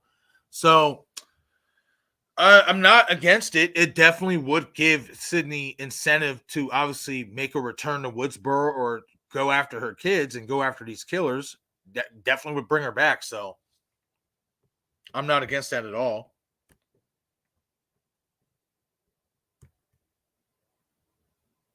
And Scott also says, what if Sam got brainwashed by Stu? And she is part of his cult, but Tara calls Sydney for help, and she tells Sydney she needs help to save Sam from becoming the next and save her from Stu. Well, see, Scott, and this is just my opinion. You know what I mean? This is just my thought on that. I actually think Samantha's already there. I don't think there was no brainwashing needed to turn her. And I think Samantha is already there. And if anything, I think Samantha found Stu. If anything. Again, and I will always revert back to this. We have a 5-year time gap where we do not know where Samantha went or what she did. We know we picked up the events where she was living in Modesto, but we don't know where she was before that, right? We don't know what she could have done before that or what she was doing within those 5 years. So I think given that I think what she did was she looked up every piece of information she could about her father, Billy. And along the way, because Stu is tied to Billy, she found out about Stu as well. And somehow, some way, after researching or whatever, she found out that Stu was alive. And if he was somewhere in a mental institution or what have you, maybe she broke him out, whatever, or maybe he's operating from behind bars like they were initially going to do in Scream 3 with his character. Be that as it may, I think Samantha is already there. I've always thought that since Scream 5. I have been adamant about that. So, and as far as Tara calling Sydney and saying she needs help to save Sam, I don't think there's going to be no saving Samantha from being Ghostface once it's revealed that Sydney Prescott is her real mother. So, and that's, again, another theory and another speculation that I have on my part. But there's going to be no saving Samantha from turning full dark side when it's revealed that Sydney Prescott is her illegitimate mother. But great comments, though, Scott. Great questions. Love it.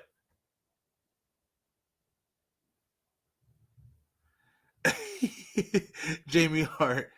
Love those stained glass windows above you are gorgeous. Thank you.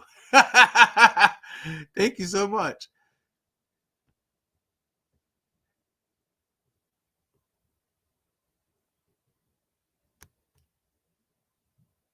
Bob says, Honey for Entertainment says that's possible, but I think he will be a therapist for her at this point. I don't know who we're referring to. Oh, okay, I get you, to Josh Shigera's character. Oh, I mean, that's not impossible. There's many people that believe that this guy right here, Mr. Zerny, is actually her therapist. And I'm actually one of those who believe so as well, given his name is Dr. Christopher Stone, and that we don't see Mr. Stone in that scene. We don't, we don't see the camera focused on him. And we do see many scenes with Danny Brackett. And hey, it's not to say that Danny couldn't be a therapist for her as well. He could be, somebody that she goes to seek advice from and, console her and all that. Kind of like a boyfriend, but not like a relationship type of boyfriend, like a serious relationship, just like a guy friend. That is definitely very possible, Bob. So that's not, out of the question either. You know what I mean? But I mean, he could be her actual therapist because, again, we don't see who she is talking to when she is sitting on that couch. We don't. So that could be Josh Segarra's character for sure. But I do think that Mr. Zerny here, who's going to be playing Dr. Christopher Stone, is going to be the one that she is talking to on that couch. Yeah, I mean, could Danny Brackett maybe work for his office? Possibly, they could be tied together, but I'm thinking that Henry here is going to be her therapist. I definitely do. I think Josh is going to be more, again, and I'll leave it at that with Josh. Josh's character, Danny Brackett, I think he could potentially be her new boyfriend. I don't know. I'm just getting those vibes. But good stuff, though, Bob. That's a good observation because that's not impossible neither, especially given that we do see in that shot where her sitting on the couch, we don't see who she's talking to. So that's very possible that it could be Danny Brackett that she's talking to in that scene as well. But yes. Okay, so now we're going to get on the character of Henry Zerny, of Dr. Christopher Stone. And I think I've made it pretty clear just now what I feel about this character. I think that he is going to be Samantha Carpenter's therapist. I also, whether it's revealed in 6 or revealed in 7, guys, giving me Hank Loomis vibes so much. Man, like Stone looks like he could be Billy's dad. He does. And maybe that's why they cast him, because he looks like he could be the guy who did play Billy's dad, Hank, back in 96. He favors him. Maybe that's why they decided to cast Henry Zerny for that reason. But I don't know, guys. He is so difficult. And he's so difficult to narrow down because you don't see him on the murder board. You don't see him in the trailers. You don't really see him in anything. And I think I'm going to say this. He could be the Ghostface that gets away. He could be. I mean, I know a lot of us want to believe it's Stu Macher. You know what I mean? And I'm not saying that it's not Stu. You know what I mean? But we also have to start looking at other possibilities here. What if this guy is Hank Loomis and he's obviously in disguise as Dr. Christopher Stone? It's possible. Again, I'm going to leave it at this with this character because there's still so much that needs to be seen from this character. But I'm going to say that I am 50-50 that Christopher Stone is either a massive red herring or he's a Ghostface killer. I'm also going to say that he has a lot of potential to be revealed as Hank Loomis. Just really giving me those vibes. And I think at the end of it, if he turns out to be Ghostface, I don't think he's going to be revealed. And I think this is something that they will play off until Scream 7.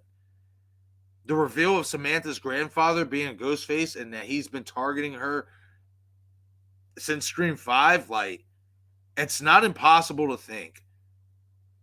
So I'm going to say, for me, 50% he's a red herring. He's not Ghostface. He's a survivor. He's a victim.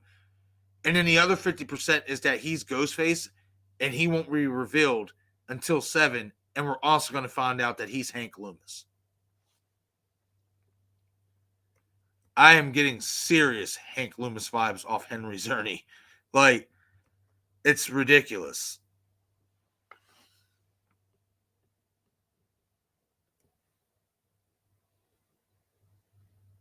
But let me know what you guys think.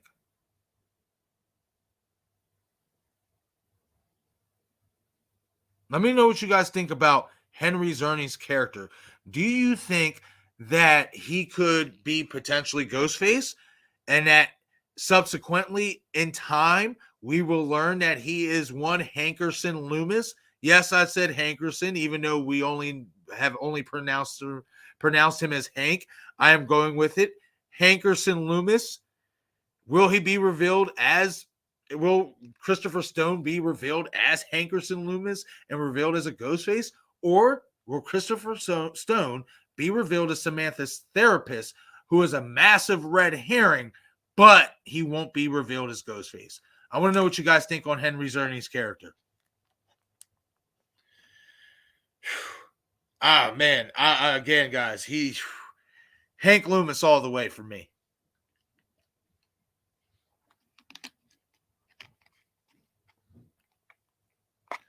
And I'm assuming that Jamie had to get going. Yes, I do see this. Yes, let me pull this up. Jamie's heart says, "Bye, guys. I have to go to the dentist. Wish me luck." Well, good luck, Jamie, for sure. Good luck with that. I know dentists, stuff like that. It can be painful to say the least, to put it nicely. So you enjoy the rest of your day, Jamie, and hopefully you stop into me and Destination Station stream later here on the channel, where we'll be doing a live stream talking about Gale Weathers and Kirby Reed's characters. We're going to be doing a character breakdown on these two grizzled veterans of the Scream franchise. And believe me, I have some very interesting thoughts on these two. So, guys, go ahead. I haven't made the stream yet. Stay tuned for it after this stream. I will be posting it up immediately after this stream. I will be finishing the stream, so you guys can go press the notification icon. I would love for you all to join us tonight at 10 p.m. Eastern Time. Live conversation with guest Destination Station for a character breakdown on Kirby Reed and Gale Weathers characters.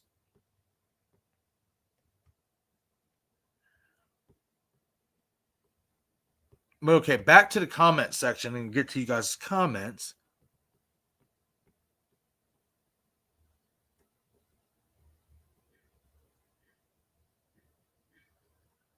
No, I'm up here somewhere. Okay, I'm a little bit behind, but we're gonna zoom through it. Okay.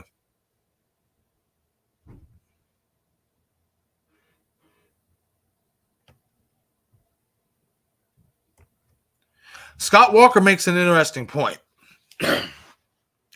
If Stu was the one that killed Dewey in the hospital, why did he take his time? And why did he keep him alive as long as possible to say it's an honor? What is that all about if it was Stu? Well, again, I mean, initially, given the way Dewey was killed, I am not going to lie, I thought it was Stu. The whole gutting from growing the sternum and all that. However, I am starting to lean towards that it is possibly Charlie Walker if he is revealed to be alive. Just the whole, it's an honor. I'm going to watch Scream 4 and see if that camera and that voice changer, much like was told to me earlier, is legit, if it's connected together. Because if that is connected together, again, that's something I never caught. But if that camera and that voice changer is connected together, then that's the same one that was used in Scream 5. Which further proves that it wasn't Amber Freeman. It has to be somebody from Scream 4. Now, does that 100% prove it would be Charlie Walker? No. But given that it's an honor tagline and stuff like that, and the fact that they have that same exact voice changer and camera as Charlie, it's possible.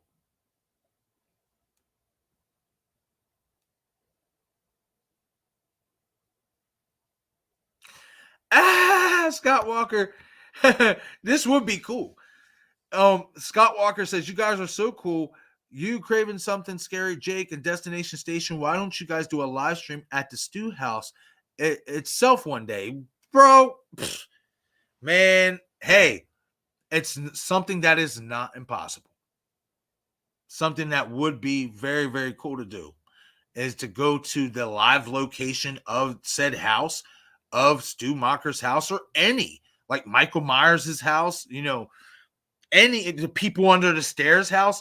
That would be so cool to just sit outside, set up shop, get the cameras rolling, and do a live stream discussion right outside on location. It's not impossible. It can be done. We just obviously would have to put the time and the money into travel expenses and all that for it to make it happen.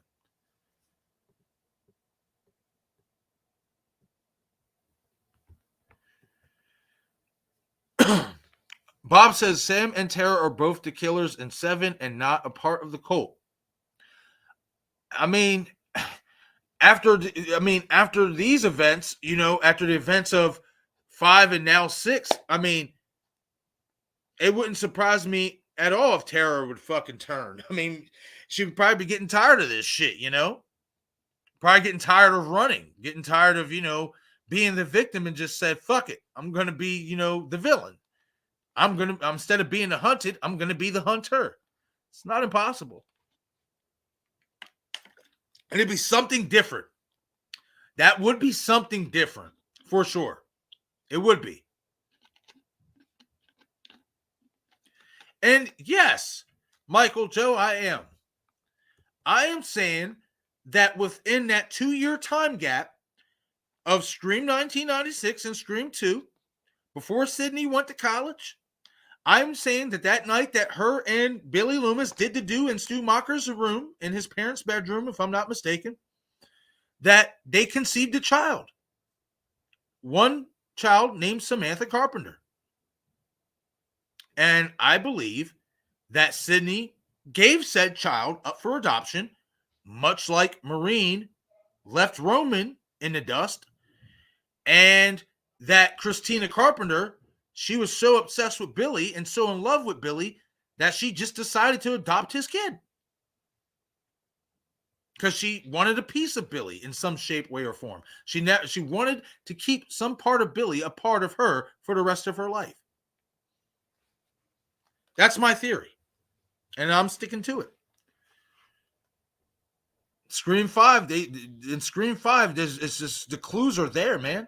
Especially with how Sydney was so not only protective of Samantha by putting a tracker on the car, but it's like Sydney didn't even bother to think that Samantha was Ghostface herself and that this could be a setup, especially being that this is Billy Loomis's daughter we're talking about here.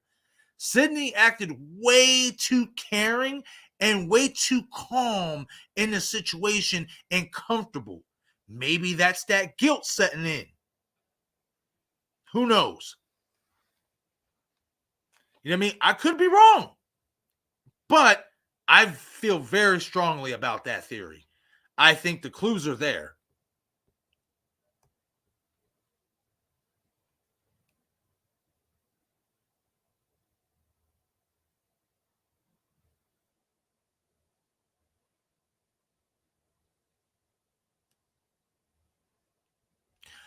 Yes, Melissa, actually she does.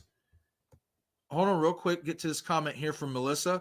I'm going to talk about this comment real quick, and I'm not going to lie, I have to run to the bathroom real quick, and then I will be back. And I'll be right back.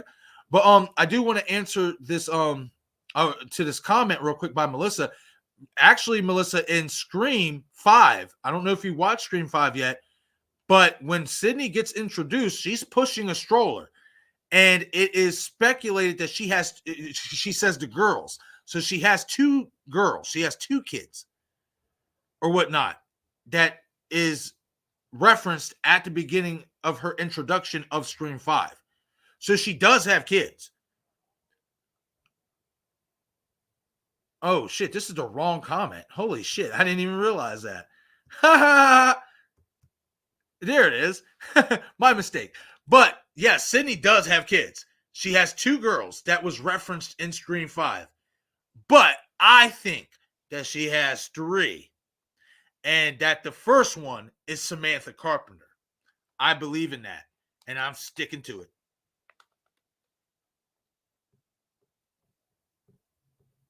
But she does have kids. She does. You hear her reference it when Dewey says, House Kincaid, and she says, "Oh, I was just taking the girls out I was just getting a run in, taking the girls out," and stuff like that. So she does have kids. To Detective Mark Kincaid. At least that's what they referenced in Scream 5. And I believe that Sam is her daughter, which is why she was so protective of her in Scream 5. Putting a tracker on her car when she could potentially be Ghostface herself, very, very, very suspicious in my opinion.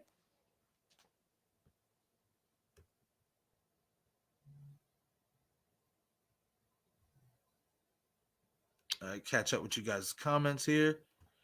Hey, Conrad! What's up, my friend? Hey, let me know if you got that shirt last night. If not, it should definitely be there today.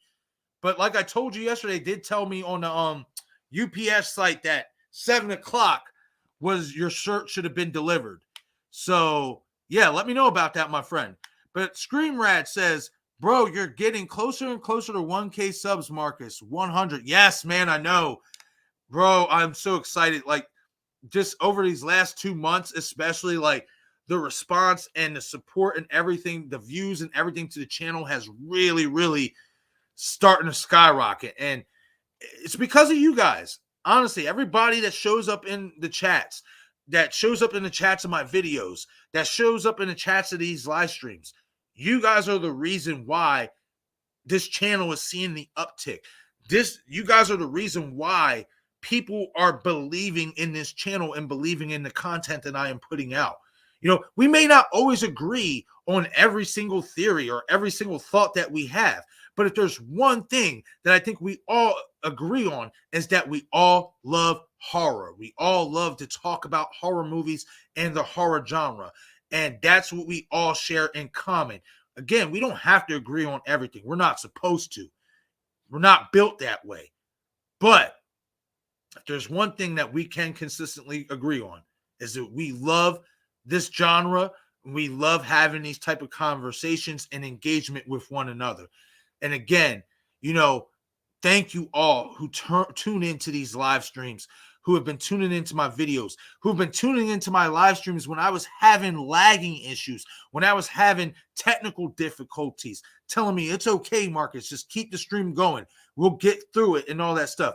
You guys are the reason why I am that much closer to getting this channel monetized and reaching 1K subs. You guys are the reason why I'm at over my 4,000 hours of watch time. So if anything, give a hand to you, to yourself, for making this possible and for making this journey all the worthwhile. Without you guys, honestly, I don't think I would want to keep doing this. You know what I mean? I'm not saying that, just to say it. Like, I mean that from the bottom of my heart.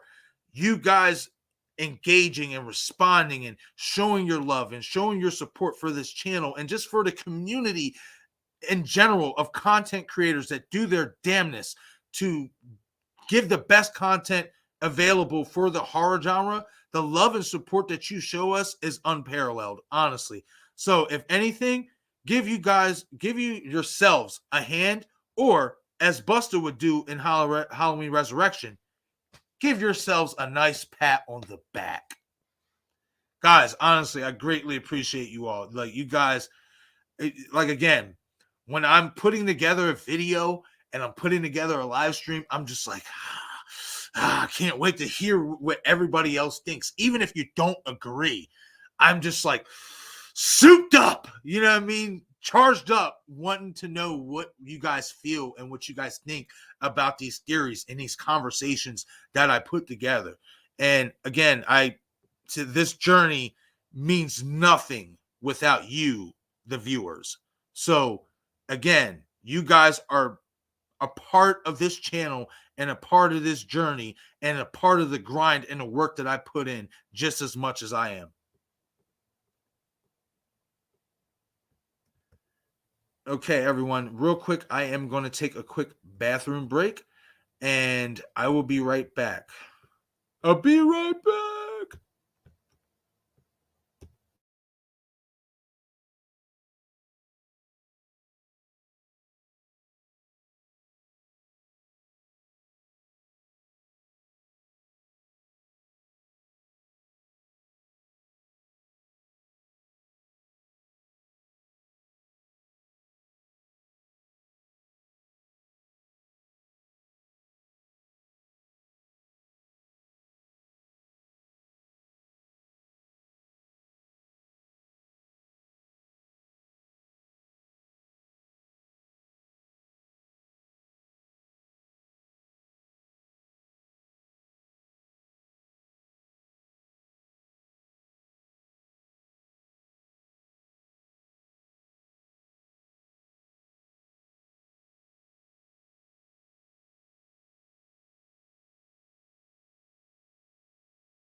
All right.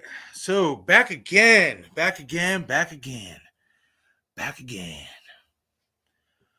right, everybody. So we're going to get to the rest of these character breakdowns, but real quick, I see you guys commenting, and I want to read some of these comments before we move on.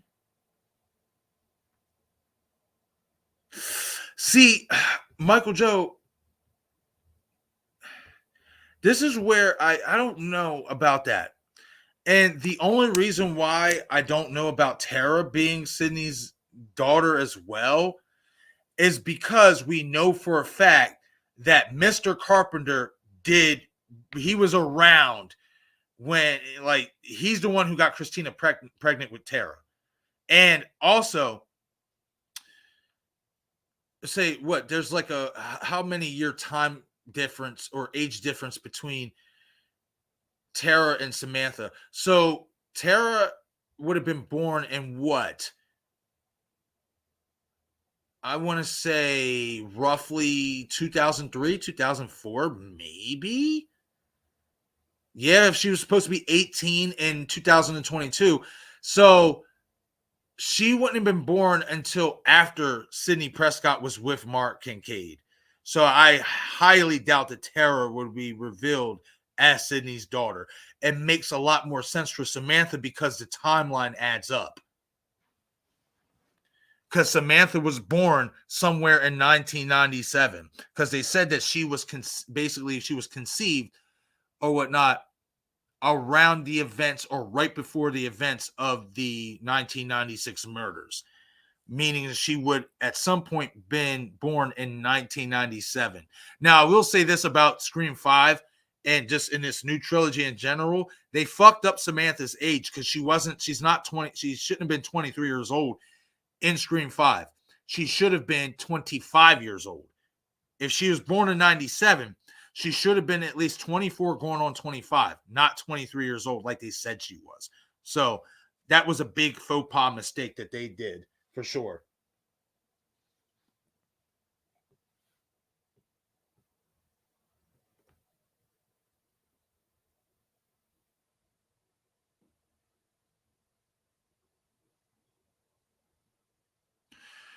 Oh, that's interesting, Scott.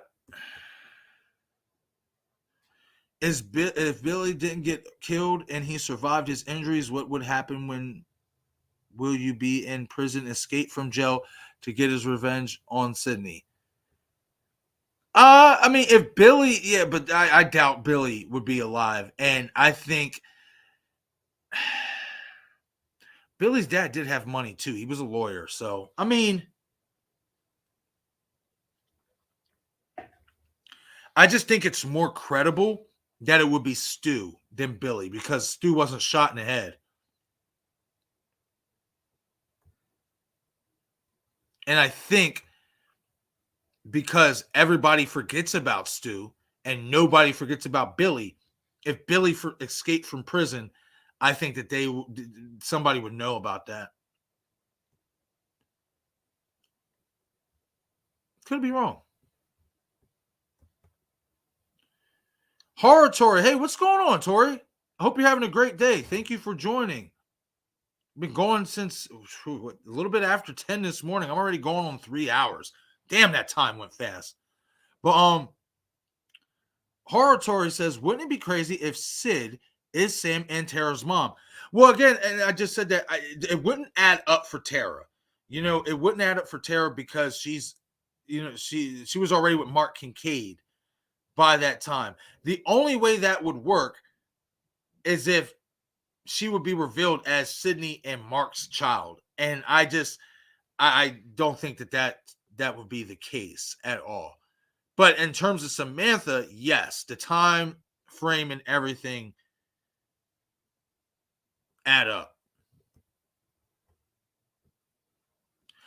It would be crazy, Michael Joe, but then what the issue I would have with that is then why would you see her pushing the stroller? You know what I mean? Like, why would you see her pushing the stroller, which insinuates she has 2 young children? Could that be a fake out? Maybe Sydney, Samantha, and Tara, if they are all related, decided to do this. I mean, maybe, but I think that's highly unlikely. I think the fact that we do see Sydney pushing, a stroller does insinuate at the least that she has 2 young children.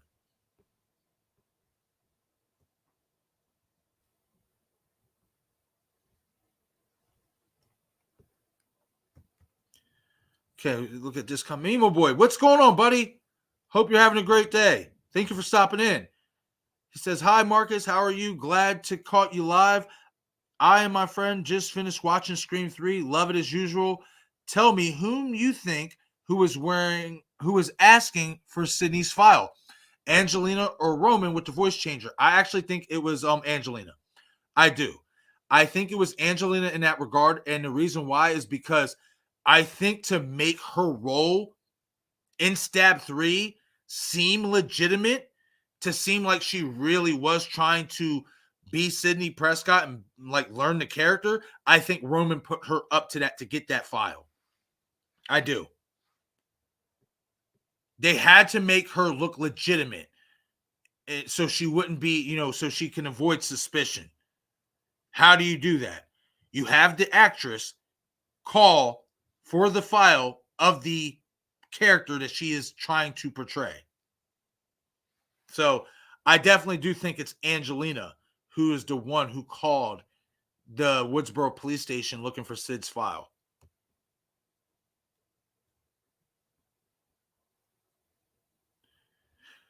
Now, I will say this, since we're talking about mothers and all that stuff,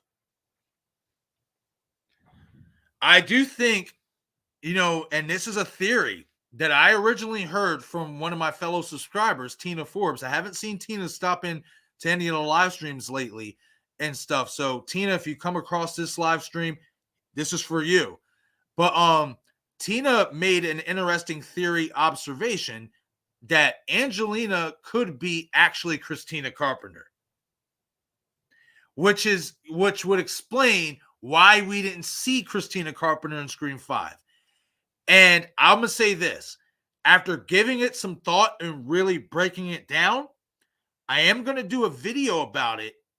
All I'm going to say is it is not impossible at all. It's actually more possible than unlikely.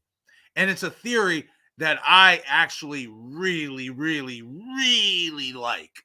So stay tuned for that, within the next week or leading into the film, getting that Angelina Christina Carpenter theory video for sure.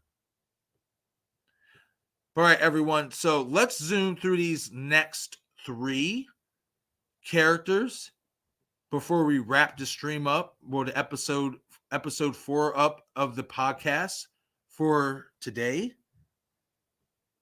And let's talk about Tony Revolori's character, Jason. I'm not going to lie to you guys. I know a lot of us, even myself, has thought that Tony could potentially be part of the opening scene kill. And I'm not saying that he won't. I'm not saying that that's not a possibility. I just have a weird feeling he's going to have a little bit more involvement than we thought. And the only reason why I say that is because if that is his body that we see in the trailer that is in the tub, how long was that body sitting there for without nobody noticing? The reason why I bring that up is because if he was killed immediately, like in the opening scene, somebody who's going to use that bathroom, if that's where they put his body, or if that's where he was killed, somebody would have already noticed that body, right? I would like to believe so. So, I mean, does that mean his character means much or anything? No. But do I think that his character will have an extended role more so than what we believe? I do. I think he'll have some engagement with Chad, Tara, Mindy, all the gang and all that stuff. I think he'll have minimal engagement, but then subsequently he will be killed off. I definitely do think he's a goner in this film. But compared to what I initially thought about him being linked to the opening scene, I actually think he's going to live beyond the opening scene and maybe make it to the middle of the movie. I don't think he's going to be an opening scene death. I really, really don't. And I'm going to explain why with the next character we're going to talk about. But before we get to that, hit the comment section and let me know what you guys think about Tony's character, Jason. Do you guys think that he is going to be part of the opening scene kill? Or do you guys think that he could last beyond the opening scene kill, have some dialogue with our core characters, but then subsequently in the middle of the movie, probably like a C.C. Cooper, be killed off? What do you guys think about Jason, Tony Revolori's character?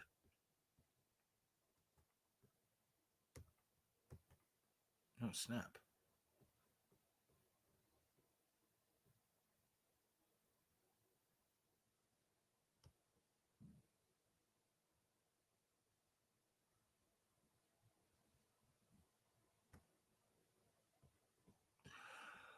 Ooh. I like it. Horror Tori says the hair and goatee are giving Billy vibes, but I think he's dying. He could be a bigger part of the story. If you're talking about Jason, that's not impossible to think. I mean, especially the tub sequence, it could be a fake out. It definitely could. And I'm not going to lie to you guys. When I first saw Tony, let's pull the picture back up, rocking that hair and that goatee, I definitely thought Billy Loomis as well. But you know who else had that same look in Scream 5? Kyle Gallner. Vince Schneider. And what happened to him? He turned out to get killed. Possibly, anyway. Maybe that was a fake out too. Who knows? But anyway, I definitely do see the comparison, especially with the hair and the goatee, to Billy Loomis. And another comment here that I did see that I think is very interesting as well from Keely Williams. Hey, thank you for stopping in. I greatly appreciate the comment and the support. Keely says, real shit, put his dead body in the tub for all of us to see. It's giving fake out death. I mean, very possible. That is not impossible to think at all.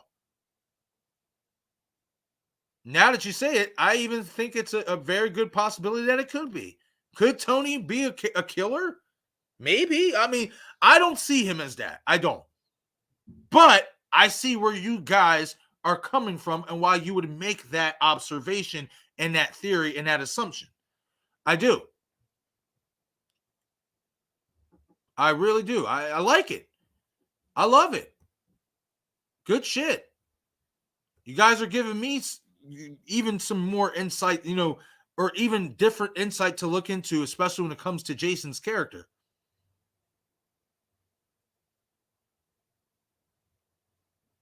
Got you. Okay, I got you. See, I'm not even going to lie.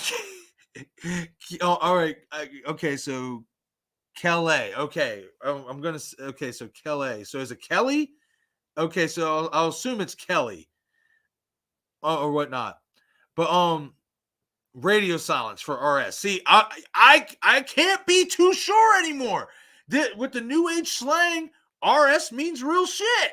So, that's why I said real shit. But okay, so radio silence. Got you.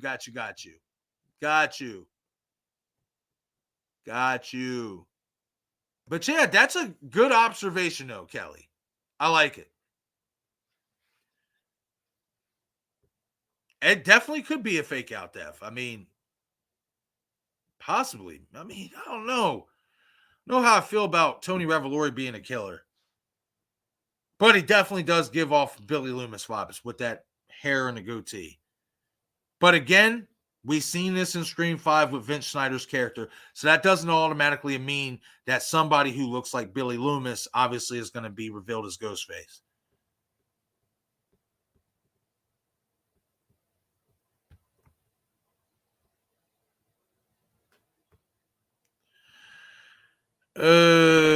Well, see, this is the funny thing.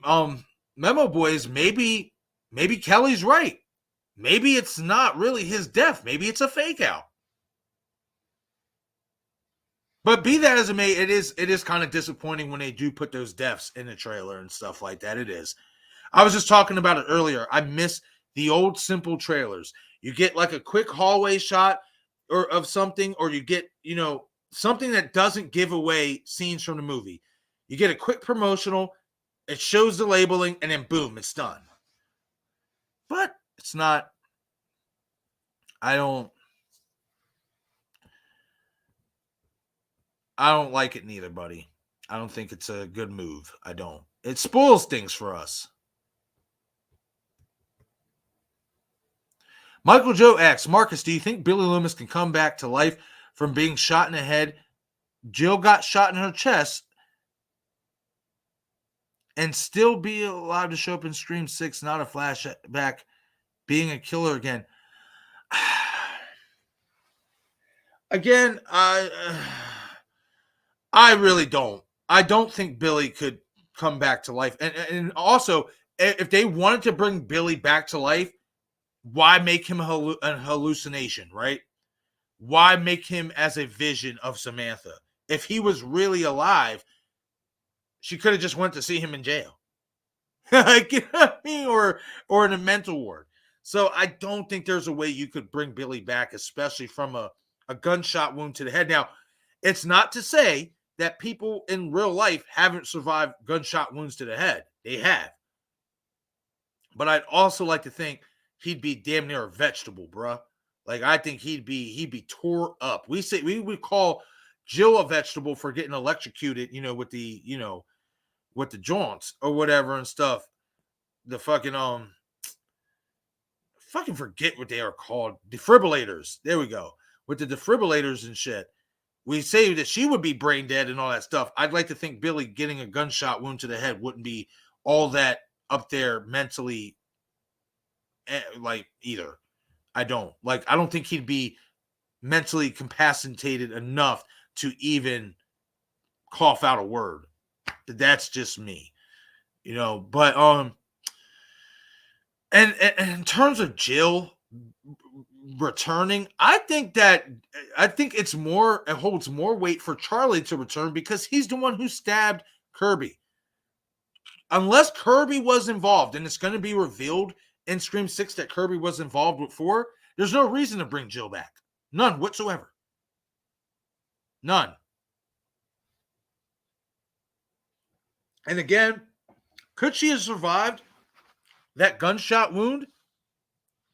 to the heart? Maybe. Maybe it's not impossible.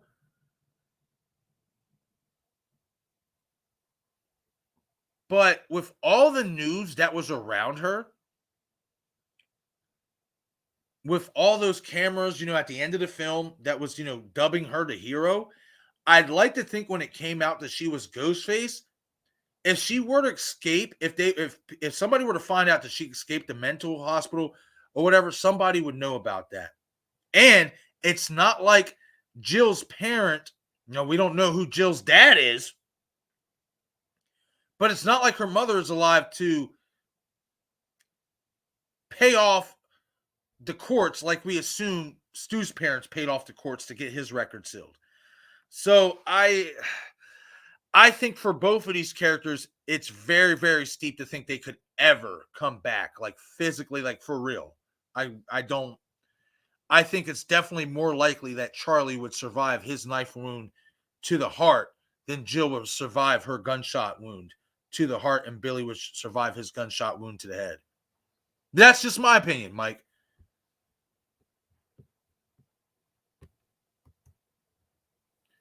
Kelly Williams says, "You right, real ish." And I'm going to subscribe today. I shot him 6 times. Hey, I greatly appreciate that, Kelly.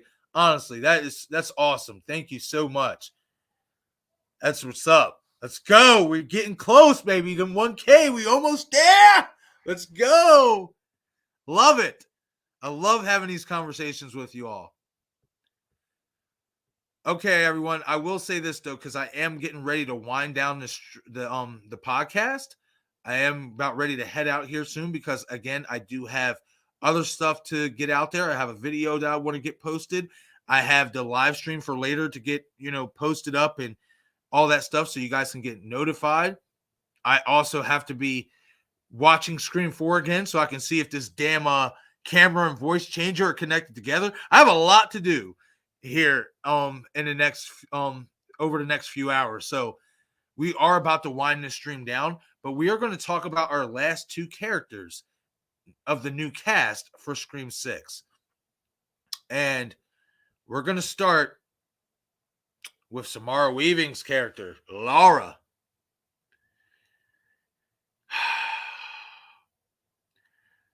I know everyone thinks that she could be the opening scene. And I'm not going to lie, I was one of those people too, given her star power, given that we don't know, we don't think that she would really be heavily involved in the movie beyond the opening scene. I mean, Scream's opening scenes is supposed to have some type of celebrity get killed off, right? That's the allure, especially since Drew Barrymore in the original. However, I don't think she's going to die in the opening scene. However, I don't think she's going to die at all. However, I think that Laura, Samara Weaving's character, is actually Laura McKenzie, Liv McKenzie's sister. I have been saying it for the longest that if you wanted to make a comparison, a facial comparison to any character, her character would resemble Sonia Ben-Omar's character in Scream 5, Liv. They look like they could be sisters. And I think, given the clues that we have gotten, that the McKenzie family is going to have some type of significance to the story, I think what we are seeing is Laura McKenzie, Samara's character. I think that she is a McKenzie. I also think that if she is attacked, her attack will be a fake out and that she will be revealed as Ghostface. I am on board with this 100% now. Like, for Samara's character, I definitely think this is what's going down. I know a lot of us believe she is going to be the opening scene kill. I'm judgmental against that call right now. I definitely think that this McKenzie family story that it seems that we are going to kind of get in Scream 6 or maybe full out get in Scream 6, I think her character, Laura, is a McKenzie. I think she has the potential to be a McKenzie. I think a lot of us are so focused on Samara Weaving, the actress, that she's going to be the opening scene kill, that we are overlooking the obvious details that this woman looks just like Sonia Ben-Omar, Liv McKenzie's the actress who plays Liv McKenzie. Now, if the McKenzie family aren't going to have any type of significance in the story, why put it in the poster art and show on the TV screen McKenzie family basically killed or brutalized or whatever in a multitude of stabbings, right? I actually think that is a fake out. And I think the McKenzie family, whoever is a part of this McKenzie family, is going to be the ones who are in this cult of ghost faces as well, or it could be the killers in Scream 6. And Samara's character will be one of them. Laura McKenzie. Isn't it kind of strange how they give Laura a first name, but they don't give us the last name of this character? They gave us Danny Brackett. They gave us Quinn Bailey. Jason, I forget what his last name is, but I know on the character list he has a last name. My point is this. Every character, and outside of DeMont, but he's Detective Bailey. We don't know his first name. I guess you can make that comparison as well. So DeMont's character and Samara's characters both have what you would call a missing name. DeMont has a missing first name. Samara's character has a missing last name. We don't know what her last name is. Now, why would you do that? Why would you do that if she wasn't going to have any significance? I don't know, guys. I think that I definitely think that Samara Weaving is going to be revealed. I think she's going to be revealed as Ghostface. I think she's going to live past the opening scene. I think she's going to be revealed as a McKenzie. I think all the clues are there and they could go for it. Now, I do see in a chat that Jamie is saying, "Oh, nice to have you back, Jamie. That was a quick dentist appointment." Okay. Her name is Laura. She's blonde and blue eyes. I associate her name with Laura Palmer in Twin Peaks. I think she'll be the first killed, and the rest will be who killed Laura.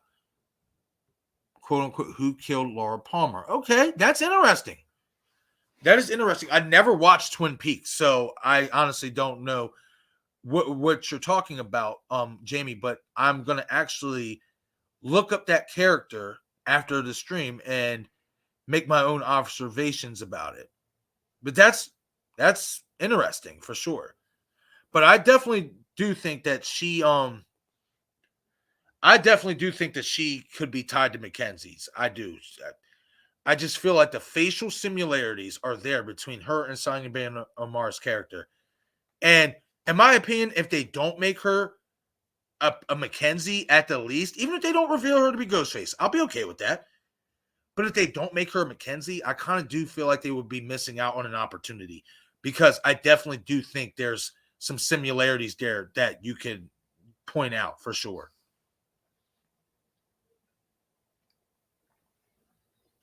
Kelly says, "We tired of the Loomis family. Mackenzie family is brutally stabbed to death." Yep. That's right. That is what it said. Yep. Could be a fake out, though.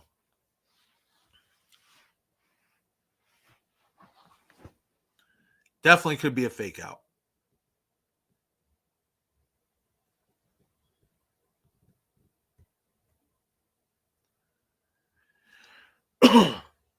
Jamie Hart says, "Name, sorry." It's all good, Jamie. It's all good. Okay, Scott Walker asks, "Can you please answer this? I have an idea for a killer animal movie. It's called The Manhattan Man-Eater. A white tiger on the loose in New York City, attacking and killing, happy ending for the tiger." I like tigers, so I'm on board. I like tigers. I mean, I've always liked to say, especially when it comes to animal movies, if you can make it fun, but also somewhat level of seriousness to where I can buy it, I have no problem with it. I like those type of movies. I just don't like the over excessive cheesy ones. You know what I mean? That it's just blatantly like cheesy. You know? I think you know what I'm talking about, Scott.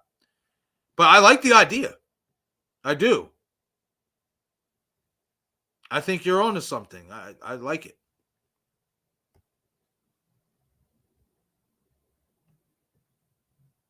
Oh, okay, Jamie. She says, I haven't left yet. LOL. That's great. That's awesome. Leaving in 10. Okay, gotcha. Okay. So Jamie says Twin Peaks is my favorite show of all time.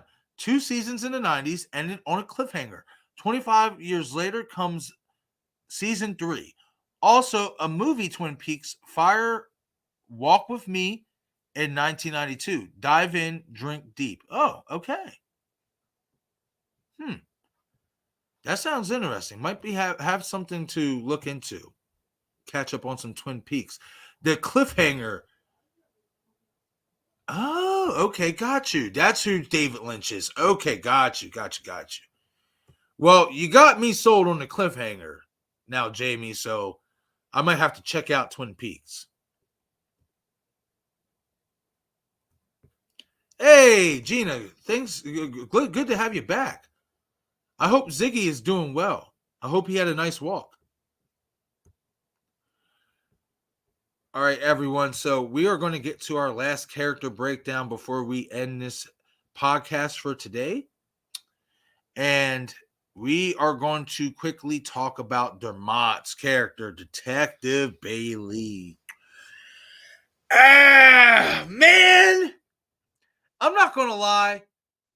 When I was first observing this character, I really was hoping that I wouldn't come to the observation that he was going to be Ghostface. Given the stuff that we know about his daughter Quinn, where at least we can assume is Quinn. But when we first got some information on Dermot's role and his character, we knew that his daughter was supposed to be in the movie, that she gets attacked, but we don't know if she lives or dies and all that stuff.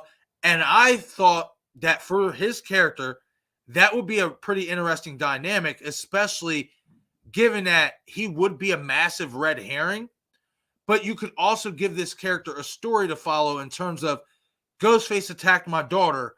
Now I'm out for revenge myself against whoever these Ghostface killers are because they killed or attacked my daughter and stuff. So I would have liked that for this character. However, I'm starting to get more vibes that Dermot is Ghostface. And the reason why I'm starting to get more vibes about this is because of the shrine as well in itself, but also Ghostface, the tacticalness of this Ghostface, the way that they pop the shell out of the bullet out of the shotgun, the way that they are so stealth in their movements when they are being shot at by the store owner. That allows me to believe that whoever that Ghostface is in the bodega is a fucking cop.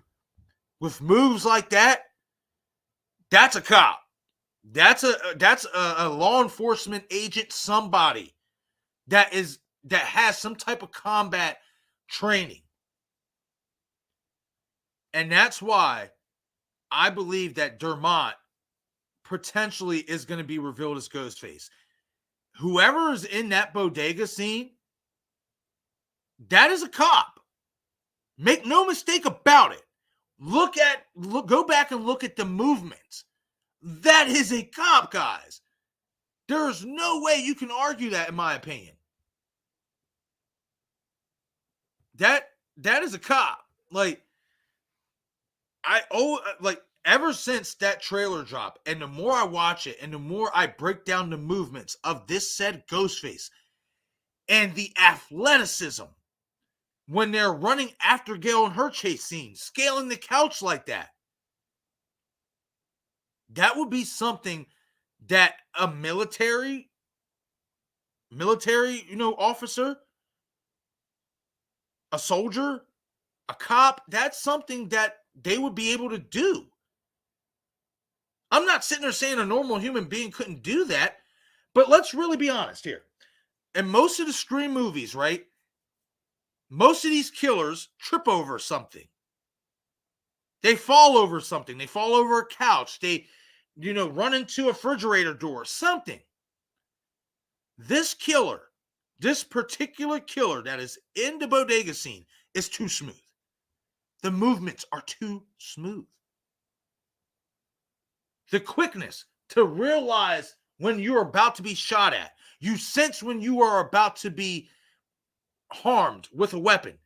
What does that tell you? That's like military shit. If you are in the military, you get good at sensing danger.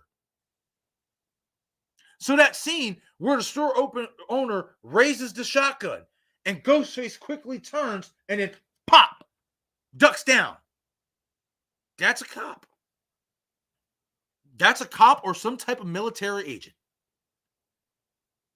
And then again, the use of the shotgun, the way they're posturing the shotgun, the way they're looking for Samantha and Tara, that to me tells you that whoever is underneath that cracked Ghostface mask in that scene is a cop. The movements tell you everything you need to know. And in my opinion, guys, I think it's Dermot who is in that bodega scene chasing Samantha and Tara. I think it's Detective Bailey. I do. Those movements are so stealth and so crisp and so smooth. I just can't buy a regular Joe like myself being that alert and being that meticulous with the movements. So I'm gonna say it here, guys. I've changed what I felt about Dermot, whatever you want to call him. I've changed my heart and my mind on his character. No longer do I think he is going to be a massive red herring who is going to not be revealed as Ghostface. I think he is Ghostface. And I think he could potentially be one of the leaders of this cult of Ghostface killers that we could be getting in Scream 6. Again, that scene in the bodega really stands out to me. It really does. Just that movement, that just, oh man, and it's so crisp. It is so crisp. Like, guys, I definitely do think it's a cop who is in that bodega scene underneath that Ghostface, that cracked Ghostface mask. And I'm going to bank my money that it's Dermot. That is Dermot. That is Detective Bailey. That's where I'm putting my money on.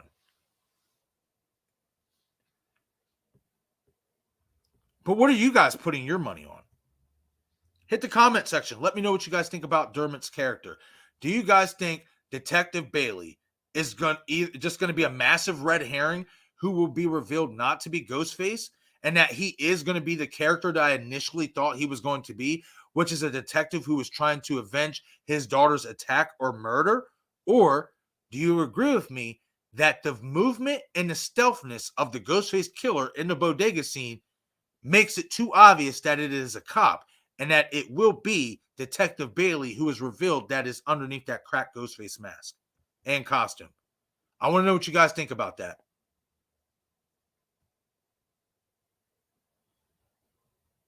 Before we head out, before I close up this podcast episode, I would love to hear what you guys think about Dermot's character. See, now, Jamie, now it's starting to come second nature to me. Now I'm starting to say Dermot. See?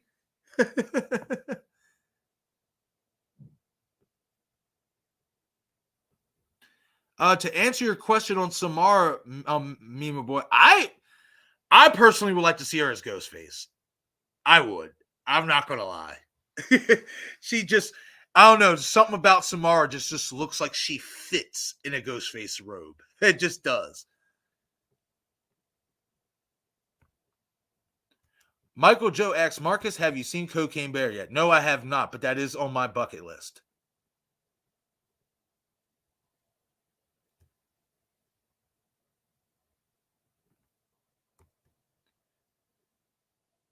Kelly Williams says Detective Bailey slipped up in his interview. However, he said he had to watch Scream 4 to prepare for his character.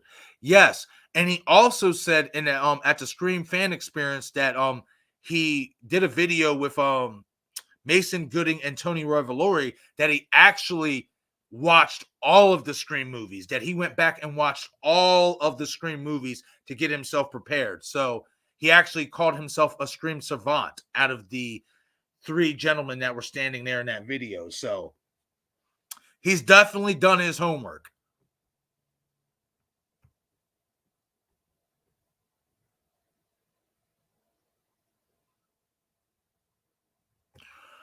Ooh. That is interesting. Kelly, that's interesting because I initially thought that his character could be Rebecca's father. I did. Kelly says, so Quinn Bailey could be a second daughter because he has another daughter from Scream 4. We'll find out about. I think it's Rebecca. I was under the impression too that he did mention something about a daughter that was in Scream 4. I thought that was tripping about that. And when I went to look back at that interview, I couldn't find anything. I couldn't find anything to, further clarify my claim about that. But now you're sitting here saying that he basically does mention that he has another daughter in Scream 4. Oh man, see, that's very interesting. That is very, very interesting. Because then I wonder what that would mean for his character. Then, if he does have another daughter that was in Scream 4.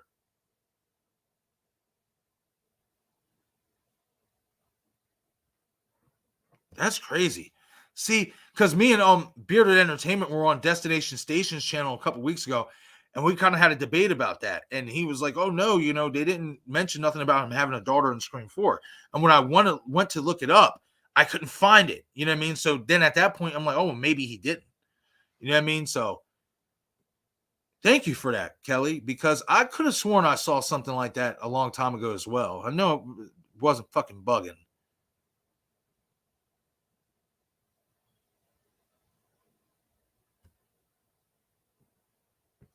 Yeah, Scott. I mean, I get it. Stu knew how to operate a gun, but bro, he's not moving like that. I'm not trying to diminish my boy Stu Mocker, but them movements are the movements of somebody who looks like they could have been a part of special ops. The hunting tactics, like I don't think it's Stu who's in that bodega scene. I don't.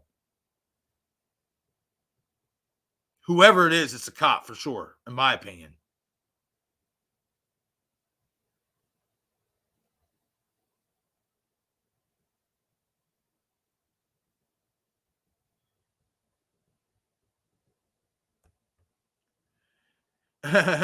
Melissa is not going to be able to stop this. Ghostface says to Gale, who is athletic to jump over a couch, Right? Like we're so used to seeing Ghostfaces trip over things.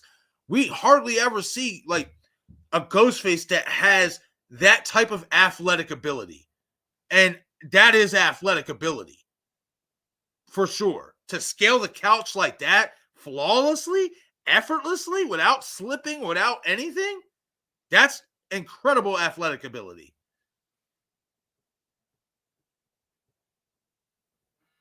Bob says it was Dermot. It was Dermot all along, Austin.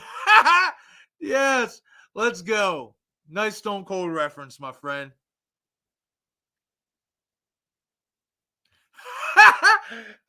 Five star. 5-star tributes. by God, he tore her insides out. The good old JR voice. Love it. Bob, too. Oh, man, this is good. Good God Almighty, that killed him. Love it. Love it. Love it when we can add a little bit of wrestling into this stream a little bit. Just a little bit. Yes. Yes, at ISH6XS. Yes. And this is something that I want to bring up real quickly, and I am going to talk about it in a video and stuff, but I do want to mention it here or whatever. So prepare yourselves. This is another reason why I don't believe it was Amber Freeman who killed Dewey Riley. The double knives, the two knives that Ghostface used to kill Dewey. What do we usually see in tactical combats? They hold two knives, right? They're swinging two knives, you know what I mean? All that stuff. That's what we see somebody who knows special ops do. Have the ability to be able to use two knives properly in one kill. Something to keep in mind, you guys. If you go back and watch Scream 5 in that hospital scene with Dewey, think about what I just said. Those two knives, those double knives, that is something that a special agent, a special ops, soldier, tactical force, that's something they would do. That's something they would have on their person. Just something to think about.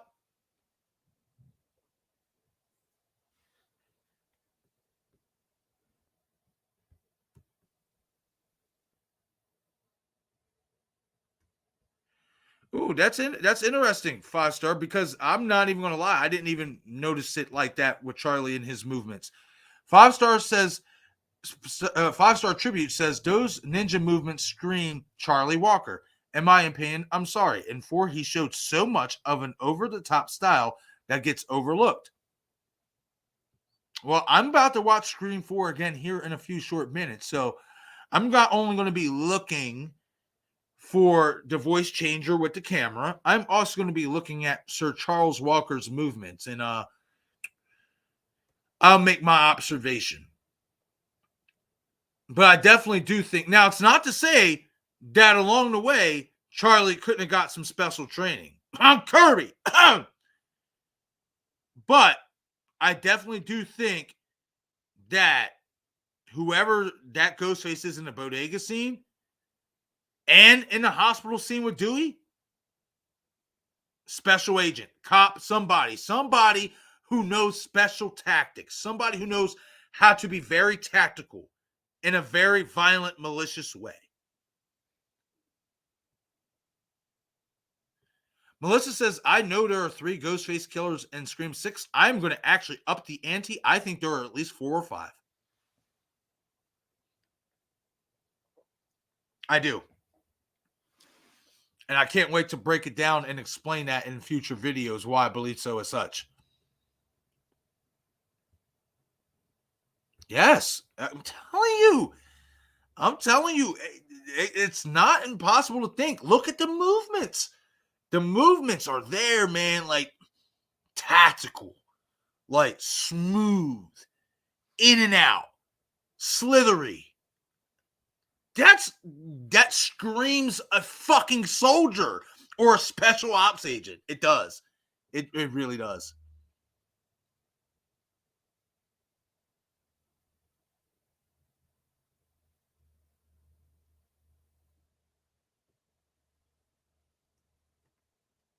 Kelly says, I love how during Gale's attack that this Ghostface is a WWE superstar. Right? Hell yeah. Let's go. Let's do it. Oh, man. I'm sorry. I am going to shit my pants if fucking this Ghostface killer kills somebody, stabbing somebody, but does the Ric Flair elbow drop to boot with it. I'm going to lose it.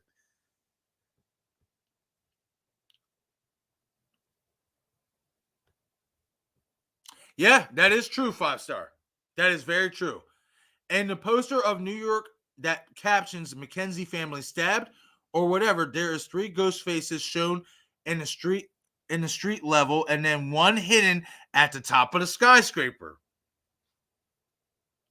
Now, see, that's fascinating, because could that mean that we are going to get 3 killers revealed in Scream 6, but that 4th killer isn't going to be revealed, but they're watching from a distance? Woo-hoo-hoo-hoo, let's go. Something to definitely take into account. I did see this. I actually shared it on a short on the channel. I made a short out of it. Meme Boy says, Marcus, have you seen Courtney Cox was on Jimmy Kimmel's show and they showed the scene with Gale and Ghostface longer version? Gale hit Ghostface with a frying pan like in Scream 3. Yup, I saw that too. Hell yeah. Definitely a nice callback to Scream 3.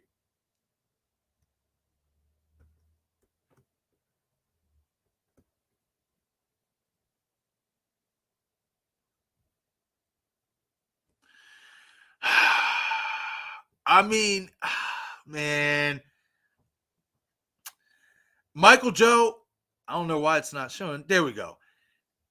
Michael Joe says, could Dewey Riley be still alive? And as a Ghostface killer, when they take the mask off, it is revealed it was him the whole time. I'll say this to you, Michael Joe. I've been thinking about it. I don't believe it to be true, but it's been a thought in my brain. I'm not going to lie to you guys. It has. And in further videos, I am going to detail why I believe such. I hope not. I really don't. Don't tarnish the man's legacy like that. But there's some holes in Dewey's role in Scream 5 for sure, that after watching it over and over again, I've been able to pick up over the course of time. And I am going to do a video about that as well, talking about the holes in Dewey's role in Scream 5 and why I can see why people might think that his death scene could be a fake out. So we'll definitely get to that along the way. Hey, I see my good buddy Brandon from I Like Scary stopping into this chat. What is going on, my friend? Saying, so ready for Scream 6. Yeah, bro. I know. A week away. 1 week. 1 week, bro. I can't wait for this, man. I can't wait to see if a lot of our theories and stuff has been on point, man. I think a lot of us in the community has done a great job of piecing things together and being pretty accurate. If those scenes from the trailer, if those edited scenes in the trailer are actually in the movie, I'd like to think we've all done a fantastic job of piecing certain things together so we have a general idea of what's going on. I got to get you on a live stream here too, Brandon. Again, I'm going to be sending that live stream globe party for Scream 6 out here later and stuff. And Brandon is also going to be getting an invite to that as well. Be inviting a lot of freaking people. Might have people funneling in and out like every hour or something like that. Maybe do it that way. I'm not 100% sure just yet. But one way or another, I'm definitely going to be having some great people from the community stop in for sure.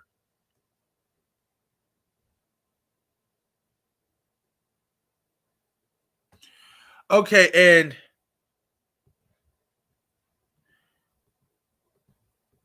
I'm going to end the stream on these next 2 comments after I read these next 2 comments and give you guys my thoughts on it.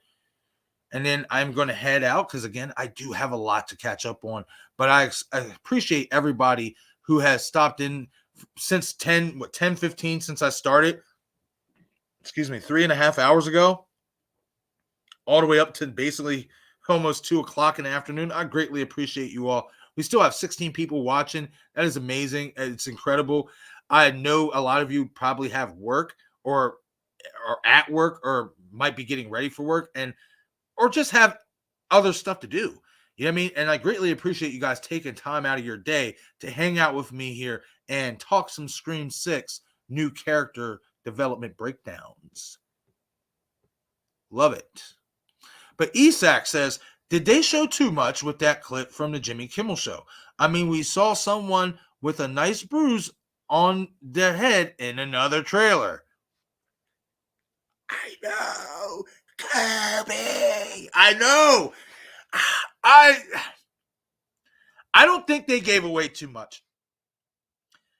And the only reason why is because of how many edited scenes we have gotten. For all we know, they might not even use that clip in the theater version. They might not use it. They might have just used that to show on a Jimmy Kimmel Live show. So I don't think that they showed too much.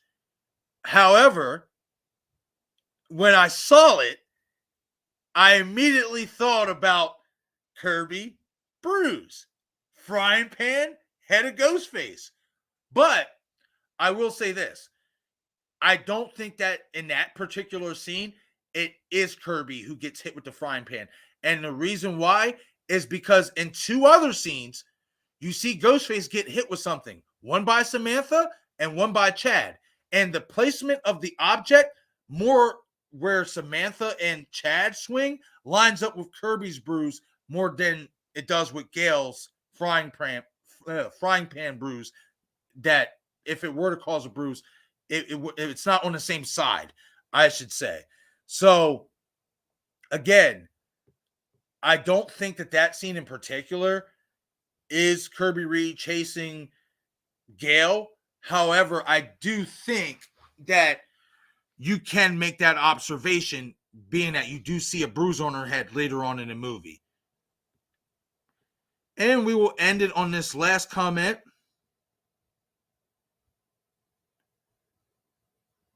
From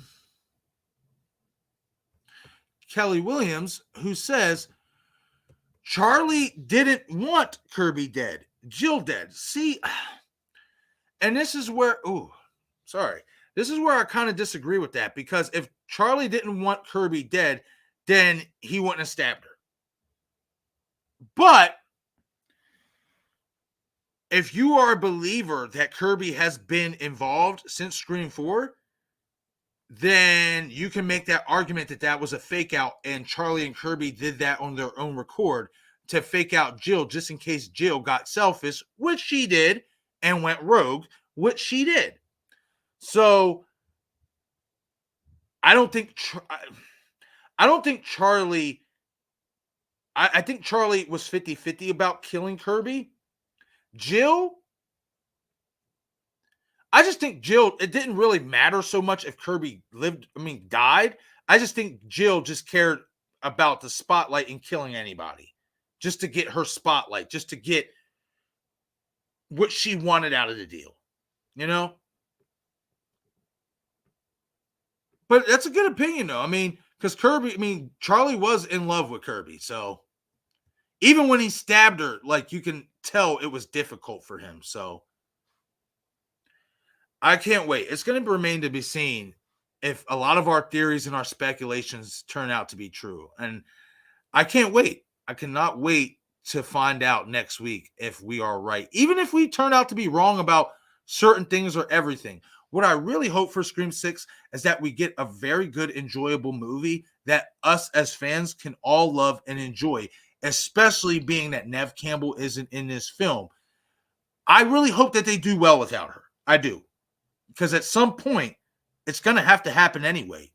Scream movies without Neve Campbell, without Courtney Cox, so on and so forth. It is going to have to happen. So I hope this film really does well for itself, and Radio Silence makes a name for themselves and puts their imprint on the Scream franchise for sure.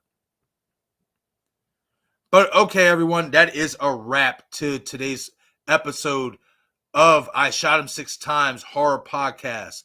Episode 4 of the podcast. Again, I greatly appreciate every single one of you who have stopped in and given me your time over the last 3 hours and 40 minutes. It's incredible. You guys are still hanging out here.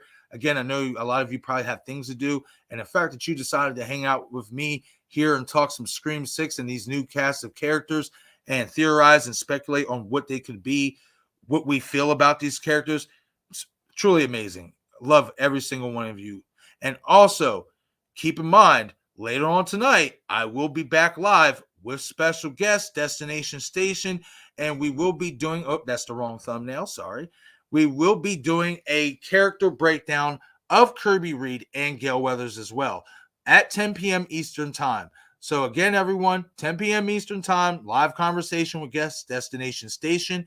Cannot wait to have this conversation and break down what we feel and what we think is going to be happening in the world of Kirby Reed and Gale Weathers characters.